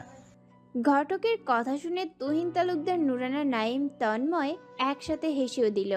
তুহিন তালুকদার হাসতে হাসতে বলল, আরে সোলার মোল্লা, আপনি সামান্য এইগুলো বই নিয়ে আসতে আসতে হাঁপিয়ে গেছেন, তাহলে 3 বউ কন্ট্রোল করেন কেমনে মিয়া? স্যার কি যে কন, বাচ্চা বাচ্চা পোলাপানের সামনে মিয়া লজ্জা বি দেওয়ার লাগছেন খেলা।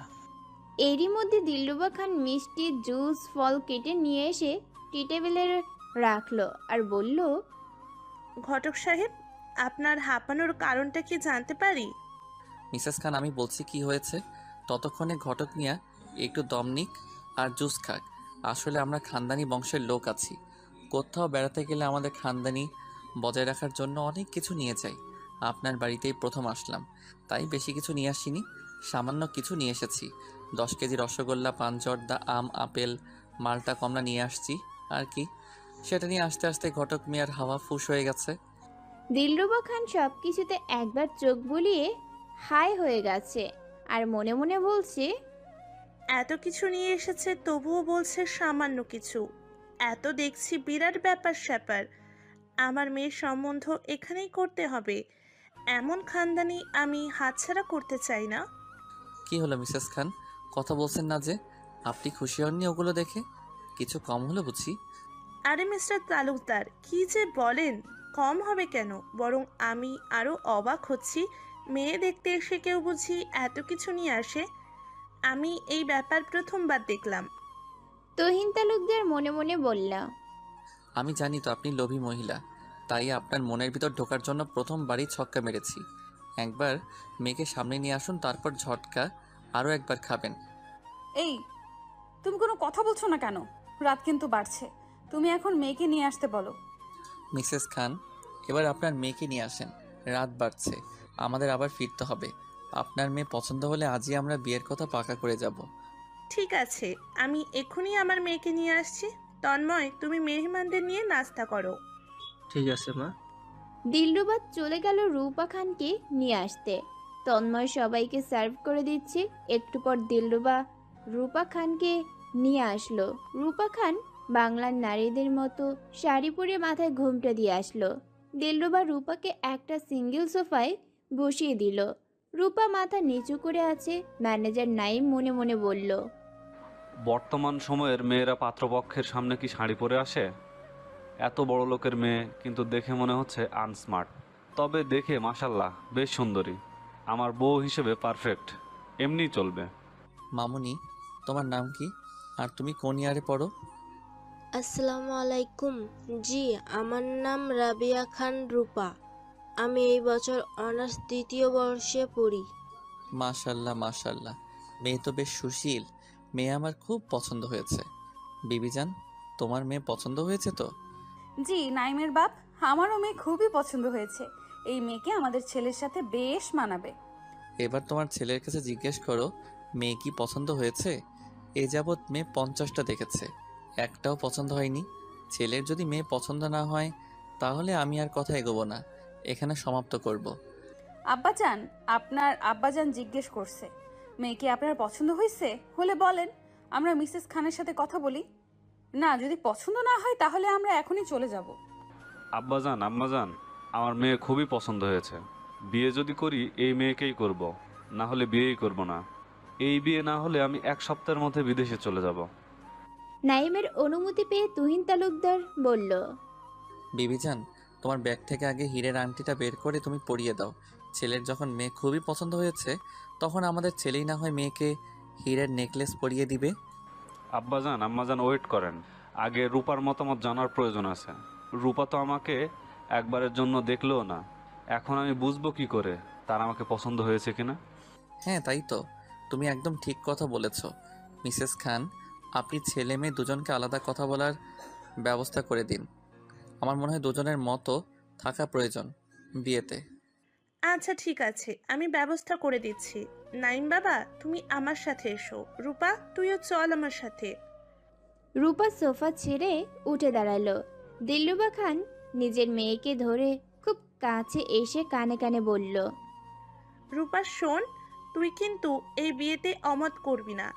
এমন খানদানি বংশ আমি হাতছাড়া করতে চাই না। রূপার বিয়েতে মত আছে কিনা জানতে চাইলে পরের পর্বের জন্য অপেক্ষা করতে হবে। রূপা আর নাইমে দিলরুবা খান রূপারে দিয়ে নিয়ে আসলো আর বলল, তোমরা দুজনে কথা বলো, আমি গিয়ে তালুকদার সাহেব আর মিসেস তালুকদারের সাথে কথা বলি। দিলরুবা খান মেয়ের দিকে তাকিয়ে চোখ গরম দিয়ে ইশারায় বোঝালো। তুই এই বিয়েতে না মত করবি না। দিলরুবা খান চলে গেল। নাইম রূপার দিকে এক পলক তাকিয়ে জিজ্ঞেস করলো, কেমন আছেন মিস রূপা? জি আলহামদুলিল্লাহ, আপনি? আলহামদুলিল্লাহ, আমিও ভালো আছি। আপনাকে বিয়ে করতে আমার কোনো অসুবিধা নেই। আপনি অনেক সুন্দর, শাড়িতে আপনাকে বেশ মানিয়েছে। ধন্যবাদ। একটা সত্যি কথা বলবো? শিওর। আসলে আমি এখনই বিয়ে করতে চাইছিলাম। আমি গ্র্যাজুয়েশন কমপ্লিট করতে চেয়েছিলাম, তারপর বিয়ে করতে চেয়েছিলাম।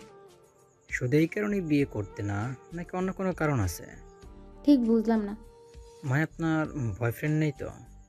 তেমন কোনো ব্যাপার না, বয়ফ্রেন্ড থাকলে মাকে আগেই বলে দিতাম আমার বয়ফ্রেন্ড আছে। তাহলে তো সমস্যা নেই, আপনাকে বিয়ে করা যেতেই পারে। আপনি চিন্তা করবেন না, আপনি বিয়ের পরও লেখাপড়া চালিয়ে যেতে পারবেন। চলুন, আমাদের কথা শেষ, এবারে নিচে যাই। আপনি কিন্তু একবারও জানতে চাইলেন না আপনাকে আমার পছন্দ হয়েছে কিনা। তার আর প্রয়োজন হবে না, আমাকে পছন্দ না হওয়ার কোনো কারণ দেখতে পাচ্ছি না। আমি বড়লোক বাপের একমাত্র ছেলে, আমার বাবা কোটিপতি, তার উপর আমি দেখতেও খুব একটা খারাপ না। আপনার কথায় কিন্তু অহংকার প্রকাশ পাচ্ছে। রঘুপতি, আমি অহংকার করছি না, আপনাকে যে আমার বউ হিসেবে চাই। রূপা একটা মিষ্টি হাসি দিয়ে বলল, আমাকে আপনার মোটামুটি পছন্দ হয়েছে, চলুন নিচে যাই। অন্যদিকে দিলরুবা খান অতিথিদের জন্য ডিনারের ব্যবস্থা করেছে। দিলরুবা খান কিছুতেই চাইছে না এই সম্বন্ধ হাতছাড়া করতে। তাই তুহিন তালুকদার আর নুরুনার মন জয় করার জন্য সকল প্রকার চেষ্টা চালিয়ে যাচ্ছে। তুহিন তালুকদার সলিমুল্লাহ ঘটকের সাথে পুরা গল্প জুড়ে দিল। ঘটক সাহেব, আপনার বিবি তো 3 জন, তা আপনার ছেলে মেয়ে কতজন? স্যার, আল্লাহ দিলে আলহামদুলিল্লাহ আমার বি সন্তান 9 জন আছে। 5 জন মাইয়া আর 4 জন ফুদবি আছে, আর একজন বি পেন্ডিংয়ে আছে। পেন্ডিংয়ে আছে মানে? সলিমুল্লাহ ঘটক একটা মুস্কি হাসি দিয়ে বলল, আব্বে স্যার, পেন্ডিং কি বুঝেন নাই খ্যা? আসলে আমার বি ছোট বিবি বর্তমানে ফাতে আছে। তুহিন তালুকদার মনে মনে বলল, আব্বে হালার পুত, বইরা খবিসে কয় কি? অলরেডি 9টা প্রোডাকশন দেওয়া শেষ। এই বইরা বয়সে আমার প্রোডাকশন দেবার লাগছে? বইরা খবিসের মেশিনে এত জোর? শালার পুতে প্রোডাকশন দিয়া দিয়া জনসংখ্যার বিস্ফোরা করতেছে। বইরা ঘটককে থানায় নিয়ে বাসায় ডিম থেরাপি দেওয়া উচিত, তাইলে যদি মেশিনের জোর কমে। ঘটক ভাই সাহেব, এসব আপনি কি বলেন? 9টা বাচ্চা আছে, তবু আমরা বাচ্চা পয়দা করবার লাগছেন? এইসব খবর পুলিশে জানে? কি যে কই ভাল লাগছেন ভাবি? পুলিশ জানলে আমার বি কি করবে? জিজ্ঞেস করছেন কি করবে? আরে মিয়া ঘটক সলিমুল্লাহ, পুলিশ আপনাকে ধরে নিয়ে যাইবে হসপিটালে। এরপর আপনার বাচ্চা বহন করার ক্ষমতা সার্জারির মাধ্যমে নষ্ট করে দিবে। দৌড় ভাবি, ভয় দেখেন কেলা? আমি বি আরো প্রোডাকশন দেবার চাইতেছি, আরো একখান শাদি করবার ইচ্ছা বি আছে। আল্লাহ তালা একজন পুরুষ মানুষকে 4 খান শাদি বি করবার অনুমতি দিছে। নুরানা মনে মনে বলে, শালার বুইরা ভাবে কি কয়? 4টা বিয়ে করবে? বুইরার মেশিনে একদিন এক রাত ইট বেঁধে রাখা উচিত, তাহলে 4 নাম্বার বিয়ে করার কথা ভুলে যাবে। ঘটক সোলার মোল্লা, আপনি এতগুলা বিয়ে করলেন কিভাবে? আর আপনার প্রথম বিবি আপনাকে বিয়ে করার অনুমতি দিয়েছে? স্যার, আপনি কোন কালে শুনছেন কোনো বিবি তার স্বামীকে দুসরাবার শাদি বি করবার অনুমতি দিছে? আবে স্যার, আমি বি পুরুষ সিংহ বি আছে, অনুমতির প্রয়োজন নাই কে। আসলে স্যার, গটকালি করতে করতে মায়া যদি আমার বি পছন্দ হইবার যাইতো, আমি বি শাদি করে নিতাম গা। স্যার, আপনাকে একগুয়া কথা কইবার চাইছিলাম। জি বলুন, কি বলবেন? আপনি বি এত বড় ব্যবসায়ী আছেন গা, আপনি বি একখান আর বেড়া বি একখান আছে গেলা। আপনার বি এত সম্পদ খাইবে গেটা, ব্যবসা বুঝি ডেড়া চাওয়াল জন্ম দিতে অক্ষম। আপনি বললে আমি বি আপনার জন্য আবার সাদবি ব্যবস্থা করতে পারি। তুহিন তালুকদার সলিমুল্লাহ ঘটকের কথা শুনে অট্ট হাসি দিয়ে উঠল, আর নুরানা রাগে সাপের মতো ফুঁসছে। নুরানা উঠে দাঁড়ালো। তুহিন হাসতে হাসতে বলল, তাহলে তো ভালোই হয়। আমার বিবি জান একটা ছেলে হওয়ার পর আর সন্তান নিতে চাইনি। এখন আপনার বদৌলতে বাপ বেডা একসাথে বিয়ে করব, আর বাপ বেডা একসাথে ডজনখানেক প্রোডাকশন দিব। নুরানা আর দাঁড়িয়ে থাকতে পারল না। নুরানা হনহনিয়ে চলে যায় কিচেনে। নুরানাকে দেখে দিলরুবা খান জিজ্ঞেস করলো, মিসেস তালুকদার, আপনার কিছু কি প্রয়োজন? কষ্ট করে আপনি আসতে গেলেন কেন? আমি তো নিয়ে যেতে পারতাম। যা থুরি। মিসেস খান, আপনার একটা ঝাড়ুর প্রয়োজন। আপনার কাছে ঝাড়ু হবে? দিলরুবা খান অবাক হলেন। নুরানার ঝাড়ু চাওয়াতে অবাক হয়ে জিজ্ঞেস করলেন, মিসেস তালুকদার, ঝাড়ু দিয়ে কি করবেন? পেতনি তাড়াবো। আসলে আর কিছু বলতে হবে না, বুঝে গেছি। আমারও রাগ আছে। আপনি নিন খুন্তি আর আমি নিলাম ঝাড়ু। চলুন শুরু করি অ্যাটাক। নুরানা আর দিলরুবা খান ঝাড়ু আর খুন্তি নিয়ে এসে ঘটক সলিমুল্লাহকে পিটানি শুরু করলো। নুরানা বলল, শালা বুইরা খবিস, নিজে তো তিনটা বিয়ে করেছো, জনসংখ্যা দ্বিগুণ হারে বৃদ্ধি করব। এখন আমার নাইমের বাপকে কুপরামর্শ দিচ্ছিস? তোকে খুন্তি দিয়ে পিটিয়ে তোর মাথা থেকে ভূত পেতনি বের করে দিচ্ছি। ওই, তুই বুড়া হয়ে গেছিস, তবুও তোর তেজ কমে না কেন? শালা খাচ্চার ঘটক, আমার স্বামী মারা গেছে, তুই আমার ছেলে মেয়েকে বিয়ে না দিয়ে আমাকে বিয়ে দিতে চাইছিলি? আরে বুড়ো বেডা, আমার কি আর বিয়ে করার বয়স আছে? থাকলে না হয় বিয়ে করতাম। তোকে মারতে চাইছিলাম না। কেন মেরেছি জানিস? কারণ তুই আমাকে বিয়ে করতে চাইছিলি। ভেবেছিস আমাকে বিয়ে করে আমার সম্পত্তি হাতাতে চাইছিলি। আরে আরে, আপনারা দুইজন মিলে আমাকে বি মেরে ফেলবার চাইছেন গা। আমার বি ভুল হয়ে গেছে গা। আমি বি এসা কাজ কাবি বি করব না। আমাকে বি ক্ষমা করবেন। আর পারছি না জারুর বাড়ি আর খুন্তির বাড়ি খাইবার। তুহিন তালুকদার নুরানার এমন কাণ্ডে পুরোপুরি অবাক। তুহিন তালুকদার দৌড়ে গিয়ে নুরানাকে পিছন থেকে কোমর জড়িয়ে ধরে টেনে নিয়ে আসলো। অন্যদিকে তন্ময় আর তার মাকে টেনে নিয়ে গেল। তুহিন তালুকদার ঘটক সলিমুল্লাহকে বলল, ঘটক সোলার মোল্লা, পরিস্থিতি খুবই গরম, আপনি এখান থেকে কেটে পড়েন, তা না হলে খুন্তির বাড়ি আর ঝাড়ুর বাড়ি আরও পিঠে পড়বে। নিজের পিঠকে ঢেউটিন বানাতে না চাইলে জলদি জলদি কেটে পড়েন। ঘটক সলিমুল্লাহ ছাড়া পেয়ে কিছু সময় দম নিল, এরপর দিল এক দৌড়। দৌড় দিতে দিতে বলল, আমি বি বাঁচলে বাপের নাম, আমি বি দৌড় দিই। তরমুজ তালুকদার, আপনি বি আমার ঠিকটা দেখবেন। মাগার জারুর বাড়ি আর কুন্তির বাড়ির স্বাদ বি লাগে নাইকা। আমার বিবিদের বাড়ি দেখে ভয়ঙ্কর। নাইমের বাপ, আপনি বিয়ে আমারে খাওয়াইলেন কেলা? আমি বি ঘটকের মস্তক বের করবার চাইছিলাম গা। দেখবার চাইছি হালা বুইরা ভামের মস্তকে কি আছে, গোবর না ঘুটে। বিবি জান, এবার তো চুপ যাও। এটা আমাদের বাড়ি না, অন্যের বাড়িতে আমরা মেহমান হয়ে এসেছি, ভুলে গেলে নাকি? আর তুমি কি ভাষায় কথা বলছো?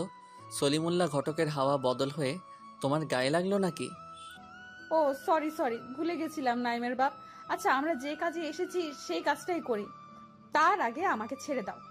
জড়িয়ে ধরে আছো তো আছোই, ছাড়বার নাম নেই। আমার সাথে রোম্যান্স বাড়ি গিয়ে করবে, এখন ছাড়ো। তুহিন তালুকদার নুরানাকে ছেড়ে দিল। ওদিকে তন্ময় ও তার মাকে চুপ করালো। নুরানা আর তুহিন তালুকদার আবার সোফায় বসলো। এত সময়ের কাণ্ড কারখানাগুলো সিঁড়িতে দাঁড়িয়ে দাঁড়িয়ে রূপা আর নাইম দেখছিল। দুজন দুজনার সমানে হেসে যাচ্ছে। এবার দুজন সিঁড়ি ভেঙে নিচে আসছে। এসে দুজন দুটি সিঙ্গেল সোফায় বসলো। দিলরুবা খান রূপা খানকে জিজ্ঞেস করলো, কিরে মা, তোমাদের কথা হলো? আমরা কি নতুন একটা সম্পর্ক দিকে এগোতে পারি? রূপা খান মাথা নাড়িয়ে হ্যাসূচক জবাব দিল। মেয়ের সম্মতি পেয়ে সবাই একসাথে বলে উঠল, আলহামদুলিল্লাহ। বিবি জান, এবার তুমি তোমার কাজ সেরে ফেলো, আমাদের হবু বৌমাকে আংটি পরিয়ে দাও। ঠিক আছে, আমি আংটি পরিয়ে দিছি। কই দেখি মা রূপা, তোমার বাম হাতের অনামিকা আঙুলটা বের করো গেতি। রূপা খানকে নুরানা একটা হীরের আংটি বের করে পরিয়ে দিল। এরপর জিজ্ঞেস করলো, বলো তো মা, বাম হাতের অনামিকা আঙুলে এঙ্গেজমেন্ট রিং পরানো হয় কেন? জি আন্টি, বলছি এঙ্গেজমেন্ট রিং বাম হাতের আঙুলে পরানোর একটাই কারণ, তা হলো বাম হাতের অনামিকা আঙুলের সাথে সরাসরি হার্টের সাথে কানেক্টেড। মনে করা হয় অনামিকা আঙুলে এঙ্গেজমেন্ট রিং পরালে দুজনের মাঝে ভালোবাসার বন্ধন তৈরি হয়। গুড মামুনি। এবার নাইম, তুমি বৌমাকে হীরার নেকলেস পরিয়ে দাও। নাইম হীরের নেকলেস তুলে রূপা খানের গলায় পরিয়ে দিল। দিলরুবা খান হীরের নেকলেস দেখে আরও একবার ঝাটকা খেল। দিলরুবা খানের চোখ দুটো রসগোল্লা হয়ে আছে। তুহিন তার মায়ের দিকে তাকিয়ে বুঝতে পারল। লোভী মহিলা সারা জীবন স্বর্ণ অলংকার, টাকা পয়সা এইসবের মধ্যেই দিন কাটাতে চেয়েছিল। হ্যাঁ, করেছেও সেটা, কিন্তু আমি যে আপনাকে আপনার বাকি জীবনটা এই সমস্ত টাকা পয়সা স্বর্ণ অলংকার ছাড়াই ফকিনির মতো কাটানোর ব্যবস্থা করছি। ওয়েট, আপনার বেলা শেষের সময় কেউ পাশে থাকবে না। আপনাকে পানি এগিয়ে দেওয়ার মতো কেউ থাকবে না আপনার পাশে। এঙ্গেজমেন্ট পর্ব শেষ হলে তুহিন তালুকদার বলল, এঙ্গেজমেন্ট তো সম্পন্ন হলো, এবার বিয়ের কথা এগোনো যাক। মিসেস খান, আমি 2 দিনের মধ্যে বিয়েটা সেরে ফেলতে চাই। আপনি কি বলেন? আমি আর কি বলবো, আপনি যা ভালো মনে করেন, কিন্তু 2 দিনের মধ্যে বিয়ের এত আয়োজন করব কি করে? আপনাকে এত চিন্তা করতে হবে না, আমরা বিয়েটা ঘরোয়া পরিবেশে সেরে ফেলতে চাই। ঠিক আছে, এবার চলুন আমরা সবাই একসাথে ডিনার করি। আমি আপনাদের জন্য ডিনারের আয়োজন করছি। তুহিন তালুকদার আর না করলো না। অনেক বছর পর মায়ের হাতের রান্না খাবে। যতই অপরাধ করুক না কেন, মা তো, নারীর টান থাকবেই। ডিনার সেরে তুহিন তালুকদার নুরানা আর নাইমকে নিয়ে রওনা হলো। রাত প্রায় 11:30। তুহিন তালুকদার আর নুরানা গাড়ির পিছনে বসা, নাইম ড্রাইভারের পাশে। এত রাস্তা কিছুটা নিরিবিলি, গাড়ি চলছে তার নিজস্ব গতিতে। তুহিন নুরানাকে জিজ্ঞেস করলো, নুরানা, তুমি তখন ঘটককে মারতে গেলে কেন? তোমার কাণ্ড দেখে আমি চিন্তায় পড়ে গেছিলাম। শালার সোলার মোল্লা ঘটককে মারার কারণ একটা না দুইটা। প্রথমত, বুইড়া বয়সে তার বউ 3টা আছে, তবু আবার বিয়ে করতে চাইছে। তার উপর 9টা ছেলে আছে, বর্তমানে আরো একটা পয়দা দিতে যাচ্ছে। একে মারবো না তো কি করব? এই কারণে মারছো? আমি ভাবলাম আমাকে বিয়ে করতে চাইছে বলে তুমি ঘটক সোলার মোল্লাকে মারছো। ধুরু, আপনাকে সে একটা 10টা বিয়ে করার, তাতে আমার কি? তাছাড়া আপনারও এখন বিয়ে করা উচিত। বিয়ে করছেন না কেন? নাকি বুইড়া বয়সে বিয়ে করার ইচ্ছা? ভালোই হবে বুইড়া বয়সে বিয়ে করলে। আপনার ছেলে হলে তাদের নিয়ে বাহিরে বের হলে লোকে বলবে ছেলে মেয়ে না নাতি নাতনি নিয়ে বের হয়েছে। নুরানার কথা শুনে তুহিন তালুকদার ভ্যাবাচাকা খেয়ে গেল। তুহিন তালুকদারের মাথা বনবন করে ঘুরছে। তুহিন তালুকদার হাত জোর করে নুরানাকে বলল, নুরানা খালাম্মা, আমার ঘট হয়েছে, দয়া করে ক্ষমা দেন খালাম্মা। আমি ভুলেই গেছিলাম আপনি যে অসম্ভব রকমের বাজে বকতে পারেন। কথা হচ্ছে বিয়ে নিয়ে, আর তুমি নাতি নাতনি অবধি চলে গেলে। এজন্যই বুদ্ধিমানগণ বলে গেছেন, নারীদের সাথে অযথা কথা বলো না, তার কাছের কথা বলবে কম, বাজে কথাই বেশি বলবে। তুহিন তালুকদারের কথা শুনে নুরানা প্রচণ্ড ক্ষেপে যায়। রাগে ফুঁসতে ফুঁসতে বলে, কি? আমি বাজে কথা বলি? ওকে, আমি আর আপনার সাথে কোনো কথাই বলবো না। আরে আম্মাজান, এত রাগ করছেন কেন? আব্বাজান আপনার সাথে একটু মজা করছে। প্লিজ আম্মাজান, আর রাগ করে থাকবেন না। তুই চুপ কর শালা ড্যামেজারের বাচ্চা।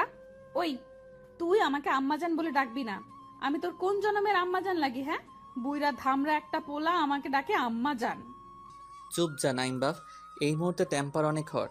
তোমার আর আমার 14 গোষ্ঠীকে উদ্ধার করতে না চাইলে মুখে তালা লাগা। আম্মাজান, থরি, নুরানা ম্যাম, সরি।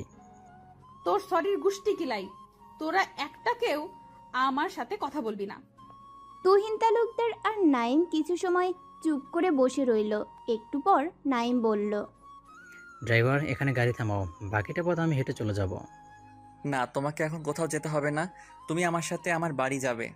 না জানি কপালে কোন দুঃখ আছে, ম্যাডাম যে হারে রেগে আছে, মনে হয় বাসায় গেলে খুন্তির বাড়ি আমার পিঠেও পড়বে। তাই বলছি, আমার সাথে চলো। ভয় নেই, আমি আপনাকে কিছুই বলবো না, কারণ আপনাকে কোনো কিছু বলার অধিকার আমার নেই। আর নাইম ভাইয়া, আমাদের সাথে চলেন, এত রাতে আপনাকে একা একা বাসায় ফিরতে হবে না।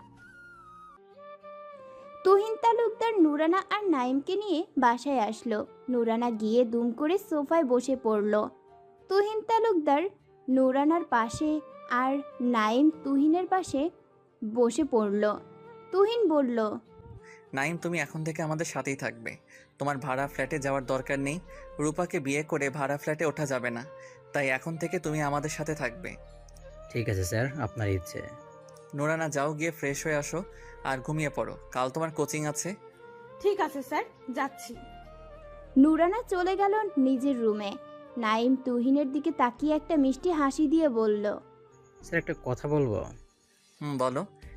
আজ আপনাকে নুরানা ম্যামকে স্বামী স্ত্রী হিসেবে খুব মানিয়েছে। নুরানা ম্যামের অভিনয় কিন্তু দুর্দান্ত ছিল। আপনারা যেভাবে কথা বলছিলেন, মনে হচ্ছিল আপনারা সত্যি সত্যি স্বামী স্ত্রী। এত ঘুরিয়ে পেঁচিয়ে না বলে সরাসরি বলে কি বলতে চাও? আসলে আমি বলতে চাইছি আপনি নুরানা ম্যামকে বিয়ে করে নিন। প্লিজ স্যার, আমার সব কথাগুলো শুনুন, তারপর রিয়াক্ট করবেন। নুরানা ম্যামের আপন বলে কেউই নেই, মেয়েটা ভাগ্যক্রমে আপনার কাছে এসে পড়েছে। আমাদের সমাজে নুরানার মতো অনেক মেয়ে আছে যাদের স্থান মিলেছে অন্ধকার গলিতে। আপনি নুরানা ম্যামকে আপনার কাছে রেখে দিন সারা জীবনের জন্য। ম্যাম খুব সহজ সরল একটা মেয়ে, আপনার ভবিষ্যৎ জীবনটা সুখের করে তুলবে সে। আবার যদি নুরানা ম্যামের হাত আপনি ছেড়ে দিন তাহলে তার ঠিকানা অনুচিত। আমি তোমার কথার মানে বুঝতে পারছি, কিন্তু নুরানা আর আমার বয়সের পার্থক্য অনেক। নুরানার বয়স মাত্র 18 বছর আর আমার অরিজিনাল বয়স চলছে 32 বছর। এখন তুমি বলো, 14 বছর একটা ছোট মেয়ে আমার সাথে সংসার করতে পারবে? স্যার, বয়সটা কোনো ব্যাপার না, যদি আপনি নুরানা ম্যামকে আপনার ভালোবাসা দিয়ে আগলাতে পারেন তাহলে দেখবেন নুরানা ম্যাম আপনাকে অনেক বেশি ভালোবাসবে। আচ্ছা, তোমার কথা আমি ভেবে দেখব। নুরানার সাথে কথা বলি আগে, তবে এখন কিছুই বলবো না। নুরানা ভার্সিটিতে চান্স পাক, তারপর ওকে বিয়ের কথা বলবো। হঠাৎ নুরানার রুম থেকে চিৎকারের আওয়াজ আসলো। তুহিন আর নাইম দুজন দুজনার দিকে এক পলক তাকিয়ে দুজনেই দিল দৌড়। নুরানার রুমের ভিতর এসে নুরানাকে দেখছে না, কান্নার আওয়াজ অনুসরণ করে ওয়াশরুমে উকি দিল। নুরানা ওয়াশরুমে পড়ে আছে। ওরে বাবা গো, আমার পা মনে হয় ভেঙে গেছে। তুহিন নুরানার পাশে বসে পড়ল আর চিন্তিত স্বরে জিজ্ঞেস করলো, নুরানা পড়ে গেলে কি করে? তুমি এতটা কেয়ারলেস কেন? আমাকে বকবেন নাকি তুলবেন? পা পিছলে পড়ে গেছি ওয়াশরুমে। তুহিন নুরানাকে পাজা কোলে করে তুলে এনে বেডে বসালো আর বলল, কই দেখি কোথায় ব্যথা পেয়েছো? পায়ের গোড়ালিতে আর হাঁটুতে। তুহিন নুরানাকে পায়ের পাতা ধরে ডানে বামে মোচড় দিল। নুরানা একটা চিৎকার দিয়ে তুহিনকে জড়িয়ে ধরল। স্যার, ব্যথা পাচ্ছি। নুরানা তুহিনকে জড়িয়ে ধরেছে দেখে নাইম রুম থেকে বের হয়ে গেল। নুরানা জড়িয়ে ধরাতে মনের মাঝে একটা অন্যরকম অনুভূতি হলো। তুহিন একটু একটু করে বুঝতে পারছে সে নুরানাকে ভালোবেসে ফেলেছে। নুরানা কষ্ট পেলে সেও কষ্ট পায়। তুহিন নুরানাকে ছাড়িয়ে কপালে একটা কিস করলো আর বলল, কই দেখি তোমার হাঁটু। নুরানার ছালোয়ার হাঁটু অবধি জাগালো। নুরানার হাঁটু কেটে রক্ত বের হচ্ছে। ইস, রক্ত বের হচ্ছে তো। ও, এটা আমি মলম নিয়ে আসি। তুহিন নুরানার পায়ে মলম লাগিয়ে দিয়ে বেঁধে দিল। এরপর নুরানাকে বালিশে শুইয়ে দিয়ে গায়ে কাঁথা টেনে দিল। নুরানা, ঘুমিয়ে পড়ো। 2 দিন পর ম্যানেজার নাইম আর রূপা খানের বিয়ে হলো খুব ঘরোয়া পরিবেশে। বিকেলবেলা রূপা খানকে নিয়ে বাসায় আসলো। রূপা খানকে একটা রুমে নিয়ে এসে বসালো। বলল, এবার তুমি ফ্রেশ হও, ট্রলি ব্যাগে তোমার প্রয়োজনীয় সব কিছু আছে। আমিও ফ্রেশ হয়ে আসি, তারপর তোমার সাথে গল্প করব। রূপা খান শুধু মাথা নাড়ালো। তার অর্থ হলো ঠিক আছে। নুরানা চলে গেল ওয়াশরুমে। একটু পর নুরানা আর তুহিন তালুকদার একটু পর রূপার রুমের দরজায় নক করে বলল, ভিতরে আসবো রূপা? জি আসুন, দরজা খোলা আছে। তুহিন আর নুরানা ভিতরে আসলো। রূপা খান নুরানাকে দেখে আর একটু অবাক হলো আর জিজ্ঞেস করলো, নুরানা তুই এখানে? আমি সত্যি দেখছি?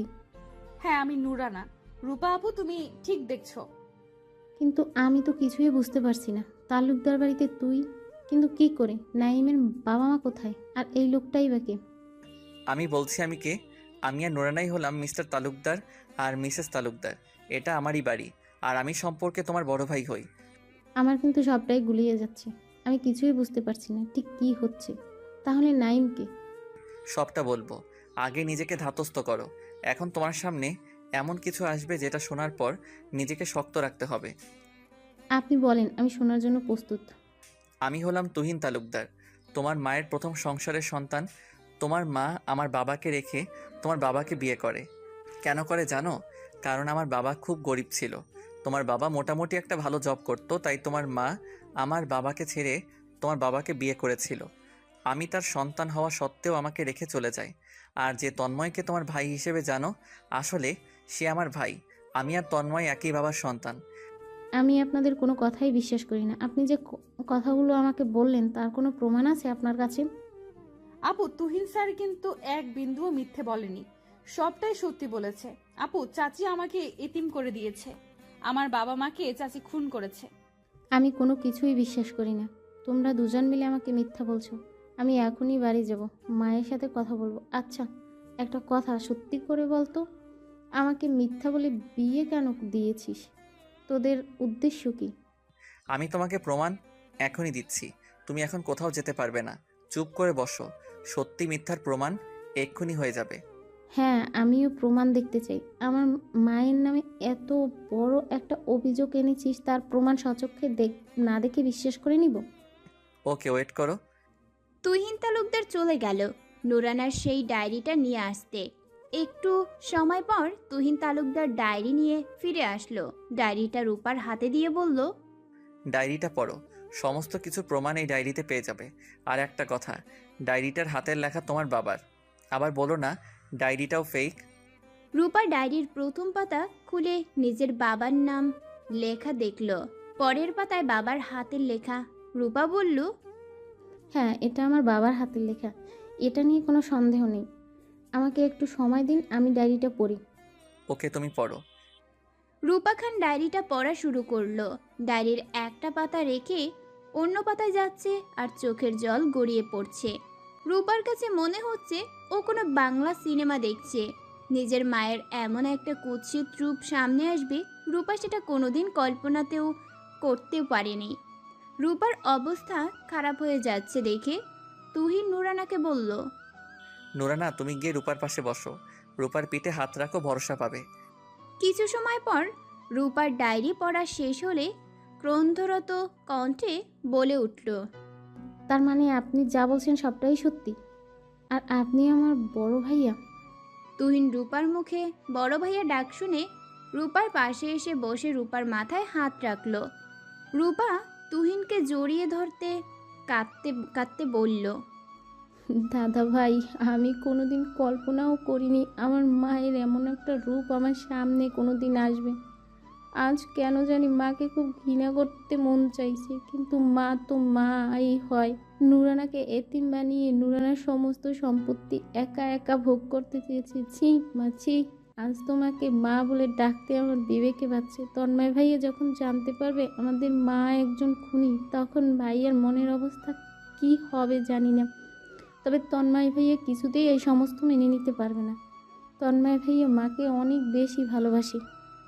তুহিন তালুকদার রূপার মাথায় হাত বুলিয়ে দিতে দিতে বলল, কাঁদিস না বোন, তুই আমাকে দাদা ভাই বলে ডেকেছিস।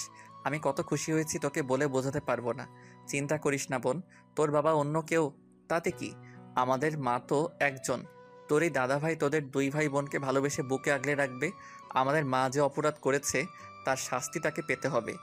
আজ থেকে তুই আর নাইম আমার সাথে থাকবি। আমিও তো চেয়েছিলাম মা বাবা ভাই বোন দিয়ে সংসারে সুখে থাকবো।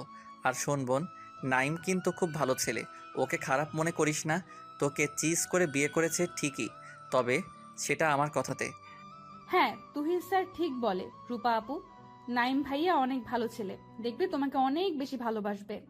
স্যার, এবার চলুন আমরা যাই। রূপাকে একটু একা ছেড়ে দিন। তাছাড়া রাতও হয়ে গেছে, আজ ওদের বাসর রাত। আচ্ছা চলো। নুরানা দাঁড়া, আমার কিছু প্রশ্ন আছে, তার উত্তর দিয়ে যা। কি প্রশ্ন আপু? তুই দাদা ভাইকে স্যার বলে কেন ডাকছিস? দাদা ভাই তোর স্বামী, তাহলে স্যার বলে কেন ডাকছিস? তোমার দাদা ভাই আমার স্বামী। নুরানাকে তুহিন তালুকদার থামিয়ে দিয়ে বলল, নুরানা আমাকে বলতে দাও। রূপার নুরানা আমার বউ এখনো হয়নি, তবে খুব শীঘ্রই হবে। নুরানাকে আমার বউ হতে হলে আগে ভার্সিটিতে চান্স পেতে হবে, তবেই আমার বউ হতে পারবে। আমার বয়ে গেছে আপনার বউ হতে। নুরানা রূপার রুম থেকে বের হয়ে গেল। তখন নাইম আসলো রুমে। নাইম বলল, স্যার, খবর পেয়েছি নুরানা ম্যামের সম্পত্তি এখন দিলরুবা খানের নামে রেজিস্টার হয়নি। আমি ফোন করে বারণ করেছি রেজিস্টার করতে। আর একটা কথা, শান্ত আমাকে একটা ভিডিও পাঠিয়েছে, আমি সেটা দিলরুবা খানের কাছে পাঠিয়ে দিয়েছি। Good job. যাও নাইম, তোমার জন্য রূপা অপেক্ষা করছে। আমি আসি। নুরানা রাগ করেছে, ওর রাগ ভেঙে আসি। নাইম গিয়ে রূপার পাশে বসলো আর বলল, রূপা, আমাকে ক্ষমা করো। আমার কাছে ক্ষমা চাইতে হবে না। আমার ক্ষতি করার জন্য আপনারা চিট করেননি। আমার মা যা করেছে সেটা জেনে শুনে আমাকে বিয়ে করেছেন, এজন্য আমি আপনার উপর কৃতজ্ঞ। ওকে রূপা, আমাকে যদি তোমার স্বামী হিসাবে মেনে নিতে সময় লাগে তাহলে সময় নাও। আমি কি একবারও বলেছি আমার সময় লাগবে? আমার কোনো সময় লাগবে না। আমি আপনাকে স্বামী হিসেবে মেনে নিয়েছি। তার মানে তুমি চাইছো আমরা বাসর করি? সব কথা কি মুখে বলে দিতে হয়? নাইম আর রূপা না হয় নিজেদের মতো করে বাসর রাত কাটাক, সেটা আর আপনাদের জানতে হবে না। পরদিন সকালবেলা তুহিন নুরানাকে ডাকলো। নোরানা, আমার সাথে চলো। কোথায় যাব আমরা? আজ থেকে খান কোম্পানির দায়িত্ব তুমি নেবে। চলো আমার সাথে তোমাদের অফিস। কিন্তু কাজটা কি ঠিক হবে? হবে। তুহিন আর নুরানা সমস্ত ডকুমেন্টস নিয়ে চলে আসলো খান কোম্পানিতে। দিলরুবা খান এমডির চেয়ারে বসে আছে। নুরানা আর তুহিন তালুকদার দিলরুবা খানের ক্যাবিনে ঢুকে পড়ল। দিলরুবা খান নুরানাকে দেখে অবাক হলো আর বলল, নুরানা, তুই এখানে? আর হঠাৎ আমার অফিসে কেন এসেছিস? বেরিয়ে যা আমার অফিস থেকে। কি বললে চাচি? এটা তোমার অফিস? কিন্তু আমি তো জানি এটা আমার অফিস। কি বলতে চাইছিস? এটা তোর অফিস, সেটা তোকে কে বলেছে? আমার চাচু বলে গেছে আমাকে। সেটা তো মারা গেছে। তোর কাছে কোনো প্রমাণই নেই এই কোম্পানি তোর। আপনার কি মনে হয় আমরা প্রমাণ ছাড়া মাঠে নেমেছি? হা হা হা। তুমি কে? আর আমাদের মাঝে নাক কেন গলাচ্ছ? মিসেস দিলরুবা খান জিজ্ঞেস করছে আমি কে। বিষয়টা বেশ হাস্যকর। তাহলে আমার পরিচয়টা বলেই ফেলি। আপনার তারেক তালুকদারের কথা মনে আছে? আমি হলাম তারেক তালুকদারের পুত্র তুহিন তালুকদার। এবার মনে করে দেখুন আমি কে। দিলরুবা খান তারেক তালুকদারের কথা শুনে চমকে উঠল। তুহিন তালুকদারের দিকে তাকিয়ে বলল, তুই আমার সেই ছোট্ট ছেলেটা তুহিন? না, আমি আপনার ছেলে না। আমি শুধু তারেক তালুকদারের ছেলে। আমার কোনো মা নেই। আমার মা অনেক বছর আগে মারা গেছে, আমি যখন খুব ছোট ছিলাম। এমন কথা বলিস না বাবা। আমি তোর মা দিলরুবা। আমাকে ভালো করে দেখ। আপনি যদি আমার মা হতেন তাহলে আমি কোনোদিন আমাকে ছেড়ে অন্য একটা পুরুষ মানুষের হাত ধরে চলে যেতে পারতেন না। আমি আপনাকে মা বলবো? আমি আপনাকে মা বলে স্বীকার করি না। সুতরাং আমার সামনে ন্যাকা কান্না করবেন না। কাজের কথায় আসি। এই কোম্পানি যে নোরানার, তার লিগ্যাল পেপার আমার কাছে আছে। এই দেখুন পেপার। তাছাড়া আপনি নোরানার বাবা মাকে খুন করেছেন, তার প্রমাণও আমার কাছে আছে। সব কিছু মিথ্যা। আমি নুরানার বাবা মাকে খুন করিনি। সেটা আদালত ঠিক করবে। আমরা এখানে আসার আগে পুলিশকে খবর দিয়ে এসেছি। তুমি এবার জেলে যাওয়ার জন্য তৈরি হও। তখন তন্ময় আসলো ক্যাবিনে। এসেই জিজ্ঞেস করলো, এখানে কি হচ্ছে? তুহিন তালুকদার তন্ময়কে সবটা বলল। সব কিছু শোনার পর তন্ময় বলল, সীমা, তুমি এতটা খারাপ? তুমি এতগুলো বছর আমাকে আমার আসল বাবার পরিচয়ে বড় করনি, করেছো রশিদ খানের পরিচয়ে। আমার একজন বড় ভাই আছে, সে কথাও আমার থেকে গোপন করেছো। ছি, তোমাকে দেখতে এখন আমার ঘৃণা হচ্ছে। তোমাকে কোনোদিন ক্ষমা করব না আমি। শান্ত হ ভাই, আমি আছি তো তোদের পাশে, ভেঙে পড়িস না। তোর মা নোরানার বাবা মাকে খুন করেছে, তার শাস্তি তাকে আদালত দিবে। পুলিশ অফিসার ভিতরে আসুন আর দিলরুবা খানকে নিয়ে যান। দিলরুবা খান নোরানার বাবা মাকে খুন করেছে, তার সমস্ত প্রমাণের ডায়েরিতে আছে। পুলিশ দিলরুবা খানকে নিয়ে চলে গেল। নুরানা তন্ময়ের কাছে এসে বলল, ভাইয়া প্লিজ কেঁদো না। চাচি তার পাপের শাস্তি পাচ্ছে। আর শোনো ভাইয়া, আজ থেকে এই কোম্পানির দেখাশোনা করার দায়িত্ব তোমার। আমি তো আর এত বড় কোম্পানির দায়িত্ব নিতে পারবো না, তাই তোমাকে দিলাম। না বোন, তোর কোম্পানি তুই চালা। আমি আর এ দেশে থাকবো না। আমি দেশে থাকলে শুধু মায়ের কথা মনে পড়বে, তখন আর নিজেকে ঠিক রাখতে পারবো না। দাদাভাইকে ছেড়ে চলে যাবি? আমি আরও চেয়েছিলাম তোকে রূপাকে নিয়ে আমরা নতুন করে সংসার সাজাবো। একা থাকতে থাকতে পরিবারের মানেটাই ভুলে গেছি। তোদের পেয়ে একসাথে থাকার স্বপ্ন দেখেছি। রূপা আমার কাছে আছে। দাদা ভাই, আমাকে ক্ষমা করো। আমি বুঝতে পারিনি তুমি আমাকে ভালোবেসে কাছে টানবে। ওই স্যার, কাঁদতে হবে না। এবার বাসায় যাই, তোকে পেলে রূপা খুশি হবে। কেটে গেল কয়েক মাস। নুরানা ভার্সিটিতে চান্স পেয়ে ভর্তি হলো। তন্ময়, রূপা আর নাইম মিলে নুরানা আর তুহিনের বিয়ে দিল। আজ তুহিন আর নুরানার বাসর রাত। নুরানা বউ সেজে ঘোমটা দিয়ে বিছানায় বসে আছে। রাত 11টায় তুহিন রুমে আসলো। নুরানার পাশে বসতে বসতে বলল, নুরানা, তুমি কি বিয়েটা মন থেকে করেছো? এই আদবুড়ো মানুষটা তোমার বর হিসেবে মানতে কষ্ট হবে না তো? নুরানা নিজের ঘোমটা নিজেই সরিয়ে তুহিন তালুকদারের খুব কাছে এসে কলার চেপে ধরে বলল, শালা তরমুজ তালুকদার, এতদিন আমি কিচ্ছু বলিনি, কারণ তোমাকে কিছু বলার অধিকার আমার ছিল না। আজ আমার সম্পূর্ণ অধিকার আছে তোমার উপর। আরে শালা, তোমারে যদি মন থেকে মেনে নিতে নাই পারতাম তাহলে বিয়ে করতাম না। এই তরমুজ তালুকদারকে আমি সেই কবে থেকেই ভালোবেসে ফেলেছি, কিন্তু সে তো তরমুজ তালুকদার, আমার মনের কথা বুঝবে কি করে? আমার যে বুড়া বরটাকে খুব পছন্দ, খুব করে চাইতাম এই বুড়ো লোকটাই আমার বর হোক। ভালোবাসি যে। কে বললো তোমাকে? আমি তোমাকে বুঝতে পারিনি, খুব বুঝতে পারতাম, কারণ আমিও যে পাগলি নোরানাকে অনেক বেশি ভালোবেসে ফেলেছি। শুধু বলিনি একটাই কারণে, তোমাকে যে ভার্সিটিতে চান্স পেতেই হতো, থাকুক আমার কোটি কোটি টাকা তাতে কি। আমি চাই তুমি ভার্সিটি থেকে গ্র্যাজুয়েশন শেষ করো। তুমি অনেক মেধাবী ছাত্রী, এরপর তুমি চাকরি নাকি আমার সাথে ব্যবসায় জয়েন হবে সেটা তোমার একান্ত ব্যক্তিগত ব্যাপার। তারপর যদি কিছুই না করো তাহলে আমি আরও খুশি। ওরে বুড়ো দুষ্টু বর, তোমার পেটে পেটে এই ছিল? দাঁড়াও, তোমার মজা দেখাচ্ছি। মজা কি তুমি একা নিবে নাকি আমাকেও দিবে? আমি যে আর কন্ট্রোল রাখতে পারছি না, চলো না হয়ে যাক। এই এই একদম জড়িয়ে ধরতে আসবে না, আগে পাবলিক বিদায় দাও। ওকে জানেমান, এক্ষুনি পাবলিক বিদায় করছি। ওই মিয়ারা, এখনো কি শুনতে চান? এবার মানে মানে কেটে পড়ুন। এখন আমি আমার বউয়ের সাথে রোমান্স করব, আর সেটা আপনাদের জানিয়ে করব নাকি? বাই। ওই লাইট অফ।